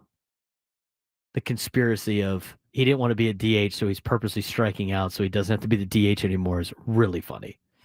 But that's his 3rd strikeout of the day. He's 0 for 3. He's walked once, and he's punched out 3 times against Baltimore on Baltimore Orioles opening day, in which they have a lead, 5-3 on the Red Sox. I'll get you updates on that as they arise. Cleveland, though, they're 2-1, 2nd in the AL Central, which I think is almost 1st now with everything else that played out in the American League Central. The Guardians took 2 of 3 over the weekend against Kansas City, outscoring the Royals by 6 runs in the season opening series. Cleveland is coming off a 92-win season and a push into the ALCS last year, where the Guardians lost in 5 games to the New York Yankees. Today, the Guardians will be throwing right-handed pitcher in Luis Ortiz. 26-year-old is making his Cleveland debut after arriving in December as part of a 3-team deal with Pittsburgh and Toronto. Ortiz has a 3.93 ERA in 3 seasons in Pittsburgh and a 3.32 ERA over a career-high 135 2/3 innings last year, and has a 5.74 ERA in 3 career starts against the Padres. He allowed 6 runs in 11 innings last year against San Diego when he was a member of the Pittsburgh Pirates. Now, talking about him a little bit more, when it looks like in terms of his overall command and everything like that, even though the pitching matchups don't look great on paper for Cleveland, they got Ortiz, Allen, and Lively going against Hart, King, and Cease. The key for Cleveland is if Ortiz can discover the command he was lacking all spring, the Guardians' offense matches up well with Kyle Hart. Jonathan Rodriguez is going to get his first start tonight, perhaps giving Manzardo a chance to come off the bench against the right-handed reliever. Manzardo's off to a great start for Cleveland. He's got an 11. What's his OPS? It's his OPS is great to start the year. He's got an 1844 OPS, the designated hitter Kyle Manzardo, out of Coeur d'Alene, Idaho, went to Pullman for college, went to Washington State. And it's the couple Pac-12 guys that have done well for the Guardians this season. But that's the kind of look that you might expect from the roster tonight for Cleveland, with Jonathan Rodriguez getting his first start going against the left-hander and Kyle Hart, giving Manzardo a chance later in the game. And then a couple of good pitchers that the Guardians have to face, and Michael King and Dylan Cease. But we'll see if Jose Ramirez is back in the lineup. He jammed his wrist over the weekend against Kansas City, so we'll have a chance to see whether or not he's going to play at all against the Padres in the next 3 days. Still waiting for a potential lineup from either the Guardians or the Padres, but we'll see if Ramirez plays or not. If he does, it's not the end of the world. If he doesn't, good news for the Padres. But you always want to play these guys potentially at their best. So that's a look at some of the things to look out for in the series tonight, or the game tonight. Other things to do about Cleveland. Again, tonight's matchup is Luis Ortiz and Kyle Hart. Kyle Hart is returning to the big leagues for the first time since 2020 after winning the top pitching award in Korea last year. Struck out 182 over 157 with a 2.69 ERA. COVID shortened season regulated schedules to regional play, so Hart has no history with Cleveland or anyone on the Guardians roster. He did pitch for Boston during the shortened season of 2020. So that is the limited amount of MLB time that Kyle Hart has. I'm excited to watch Kyle Hart pitch tonight. I hope he could build off of the last couple of outings of the starting rotation for the San Diego Padres, because that would really solidify some serious depth in that rotation for the San Diego. You look at Stephen Kolek over the weekend in El Paso. He went 5 innings of shutout baseball. That's good news to have down in El Paso. On top of the fact that Randy Vásquez went 6 shutout innings over the weekend against Atlanta. I mean, these are the players that were on the fence to make the team. These are the players that, you really needed to rely on because you didn't go out and get too many pieces for that starting rotation. You need to go get Nick Pivetta. But that being said, so far so good for some of the players that were those fringe players, those adding on the margin players. You already had Randy Vásquez a part of the team, but a guy like Kyle Hart, and then moving Kolek from the bullpen to the starting rotation, these are some of the risks that you have to take in terms of trying to find some depth and be a top starting rotation in Major League Baseball, because the pitching leads you to places. They lead you to the destinations that you want to go. So that's tonight's matchup. Coming up tomorrow, we'll talk more about it tomorrow, obviously recapping today's game as well. Logan Allen will be pitching for the Guardians tomorrow. Not that Logan Allen, a different Logan Allen. This is a 26-year-old Logan Allen that was not a former Padre. He's making his 2025 debut tomorrow against the Padres. His ERA ballooned from a 3.81 as a rookie in 2023 to a 5.73 ERA over 97 and a third innings last year.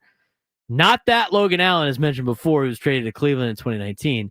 This one allowed 5 runs on 4 hits and 4 walks in 3 innings in a start in 2023 against the Padres.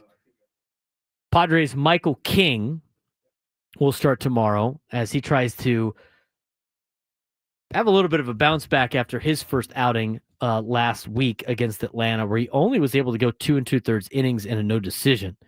King has a 0.51 ERA and 17 2/3 career innings against the Guardians, which includes striking out 6 over 7 innings of 1-run ball in a win last July.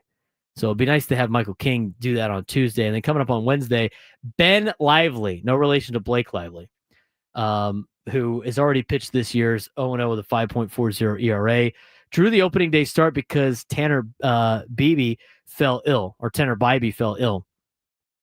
the kid from Mission Viejo, which actually is good news with the Padres. You don't have to face Bibee. He's pretty good. Excuse me. But Lively, not Blake, allowed 3 runs on 5 innings and a no decision. His only appearance against the Padres is to start last year in Cleveland, when he allowed 2 runs on 6 hits and 2 walks and 5 1/3. Dylan Cease will start Wednesday. He pitched in the 5th inning in his first start, allowing 3 runs on 4 hits and 2 walks. Cease struck out 7. Former White Sox ace has extensive history with the Guardians. Posted a 3.57 ERA, striking out 67 over 70 2/3 innings with 13 career starts. That includes 10 strikeouts over 7 shutout innings of 1 hit ball last July in Cleveland. That's kind of a little preview for you in terms of the pitching matchup for this week against the Guardians. A couple other news and notes for you. Kyle Manzardo and Steven Kwan are players to look out for the Guardians. They're 2 of their better players. They both lead the Guardians in OPS this season. Manzardo with an 1844 OPS to start the year. Steven Kwan, 1371 OPS this year. The Washington State, Oregon State Pac-2 duo of Manzardo and Kwan are players to look out for this week for the Cleveland Guardians, as well as Gabriel Arias, a former Padres farmhand. He's got a 1208 OPS to start the season for Cleveland. As for the Padres, obviously the big stars right now in OPS, Tatis, Jackson Merrill, and all you haters out there, Xander Bogaerts has the third highest OPS on the team right now. 1262 for Fernando, 1005 for Jackson, and a 922 OPS for Xander Bogaerts. He's got a couple of doubles in his 3 hits. He's hitting over 270 right now to start the season, but also guys walked a decent amount. Now he's gotten 2 intentional walks. Those are the first 2 intentional walks for Xander Bogaerts in his Padres history. Surprising. That's what it landed in. But Xander with a 922 OPS. Those are your OPS leaders. In terms of home runs, Manzardo's already hit 2 bombs for the Guardians over the weekend, and 3 of the Guardians are tied with 1. For the Padres, Tatis has 1, Sheets has 1, and Jay Cronenworth all have a home run to start the season. RBI leaders, Manzardo's got 6, Kwan's got 3, Arias has 2. Again, the same 3 guys that are leading in terms of OPS for Cleveland are the same 3 guys that are leading in home runs and the same 3 guys that are leading in RBIs. Look out for Manzardo, Kwan, and Arias. We'll see if Manzardo gets to start tonight again as we wait for a roster, or should I say a lineup for Cleveland against the Padres. As for the Padres, Merrill's got 5 RBIs. 3 Padres are tied with 2. Steals, Guardians haven't stolen a base all year. Padres have swiped a lot of bags, 3 from Tatis, 2 from Bogaerts, 2 from Manny. You look at the saves leaders. Again, Paul Sewald, the USD Torero. He's got a save, but he's got a 10.8 ERA. He got rocked over the weekend. You have an uncanny ability, just like Ben Higgins, to know who's from San Diego. It's unbelievable. Well, Paul Sewald pitched at USD. I have interviewed him for USD for one of their openers before in the booth. So the Paul Sewald one came to mind pretty quickly. But here's the thing. I did read last night. John Maffey had an article of the 19 San Diego players that made opening day rosters. So I read that last night. And so there's a lot that I know about. So there's that. Paul Sewald's got a save. He's got a 10.80 ERA. Robert Suarez has 2 saves. Adrian Morejon's got a save. In terms of holds, I'm not going to go through that. Who cares? Jose Ramirez, the latest update we had, exited Saturday's game with a right wrist sprain and did not start Sunday. Although he is day-to-day, he could return to the lineup on Monday. David Fry won't return from his UCL revision until later this summer. Center catcher and outfielder David Fry. While the pitching staff is without Eric Sabrowski, who's got an elbow. Slade Ciccone, who they got from Arizona, he's got an oblique injury. Shane Bieber's got a UCL. Trevor Stevens got a UCL. John Means UCL. Sam Hentig's a shoulder. Those are all of the latest updates on the Cleveland Guardians as you get prepared for Padres and Guardians tonight. I see people in the chat with some news on Jurickson Profar. I haven't seen the update yet from Major League Baseball about Profar potentially being suspended. So once I get that news, I will pass along to you guys whether or not that's legit or not. I don't know why it wouldn't be, but we'll take a look on the Googles here and see. Yeah. So this is according to Mike Rodriguez. He has 22,000 followers. Says it's at Mike Deportes, MLB insider, broadcaster and former analyst for the Chicago Cubs in Spanish. He tweets, according to my sources, Atlanta Braves outfielder Jurickson Profar tested positive for some substances banned by the MLB and will be suspended. Interesting. I will wait until that gets reported by other outlets, but that's an interesting conversation right there. You know, is that something that has happened like for this year? Or that was something from last year that he's now getting suspended for. So very interesting to see that particular news. And we'll see if it's coming from anything else around Major League Baseball. Obviously, they should be having a lineup coming out relatively shortly for the Atlanta Braves as they play the Dodgers this weekend. But I don't know if John Heyman's got it either. Somebody said John Heyman had it. I'm going to take a look. But that's interesting news.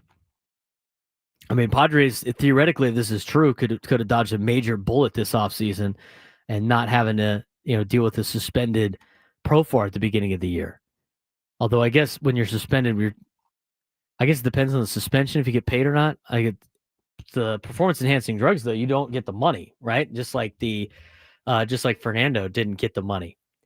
So, I mean, that might be a half season suspension for Jurickson Profar if that happens to be the case. If true, a bad season goes even more south for the Braves. Absolutely, because you already lost players, right?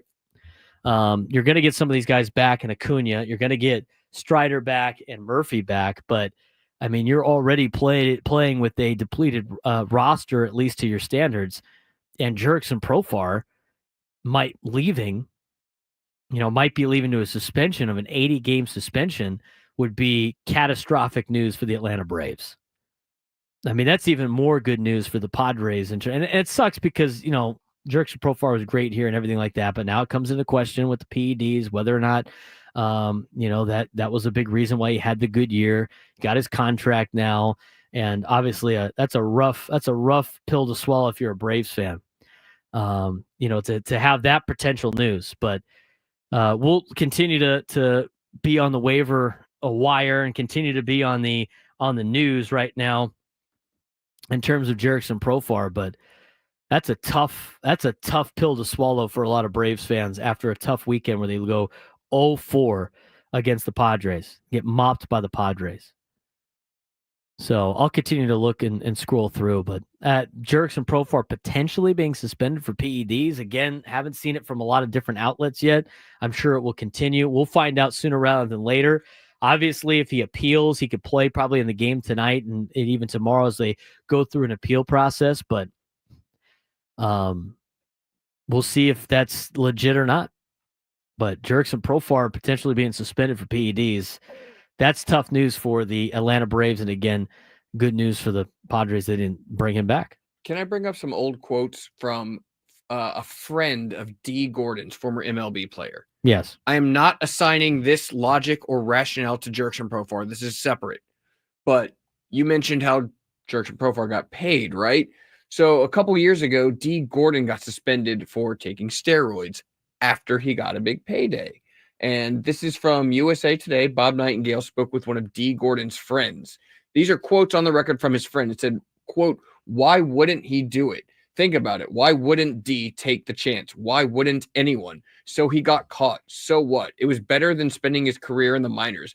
His image may be shot, but he still got his $50 million in the bank and can take care of his family for the rest of his life. So really, when you think about it, it's worth it." I mean, that's kind of a personal, issue in terms of Gordon got an 80-game suspension.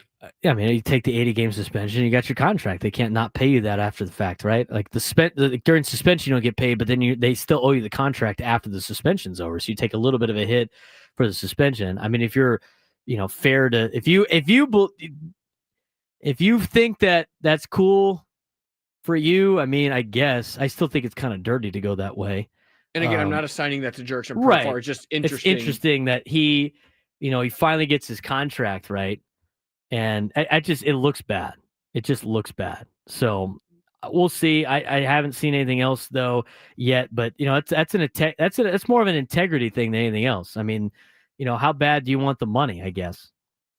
If you don't think you're good enough to make that contract yourself, you go and take PEDs and then go do it yourself, and then go do it with PEDs. You take the suspension after the fact, the 80 games, you get your big contract, and you move on with your life.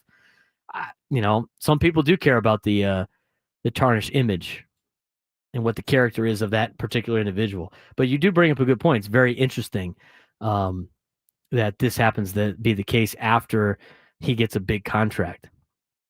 So we'll see what happens. I haven't seen any of the report on that. I'm sure Gwen and Chris will have more on this potentially if it's true. But we'll see. I'm not believing it until I get the report from some more credible sources. But that's an interesting development that we have. We'll see if he's in the lineup tonight. I'm sure we'll get more information from the Braves as they meet with the media up at Dodger Stadium today. That'll do it for me. I'm Braden Surprenant. It's the Braden Surprenant Show on Setting Us Someone Sports Station 97.3 The Fan. Tony Gwynn Jr., Chris Ello, Matt Scraby coming up next to get you ready for Padres and Guardians starting at 6:40 with the Equal Water SoCal Padres pregame show at 5:40 on 97.3 The Fan.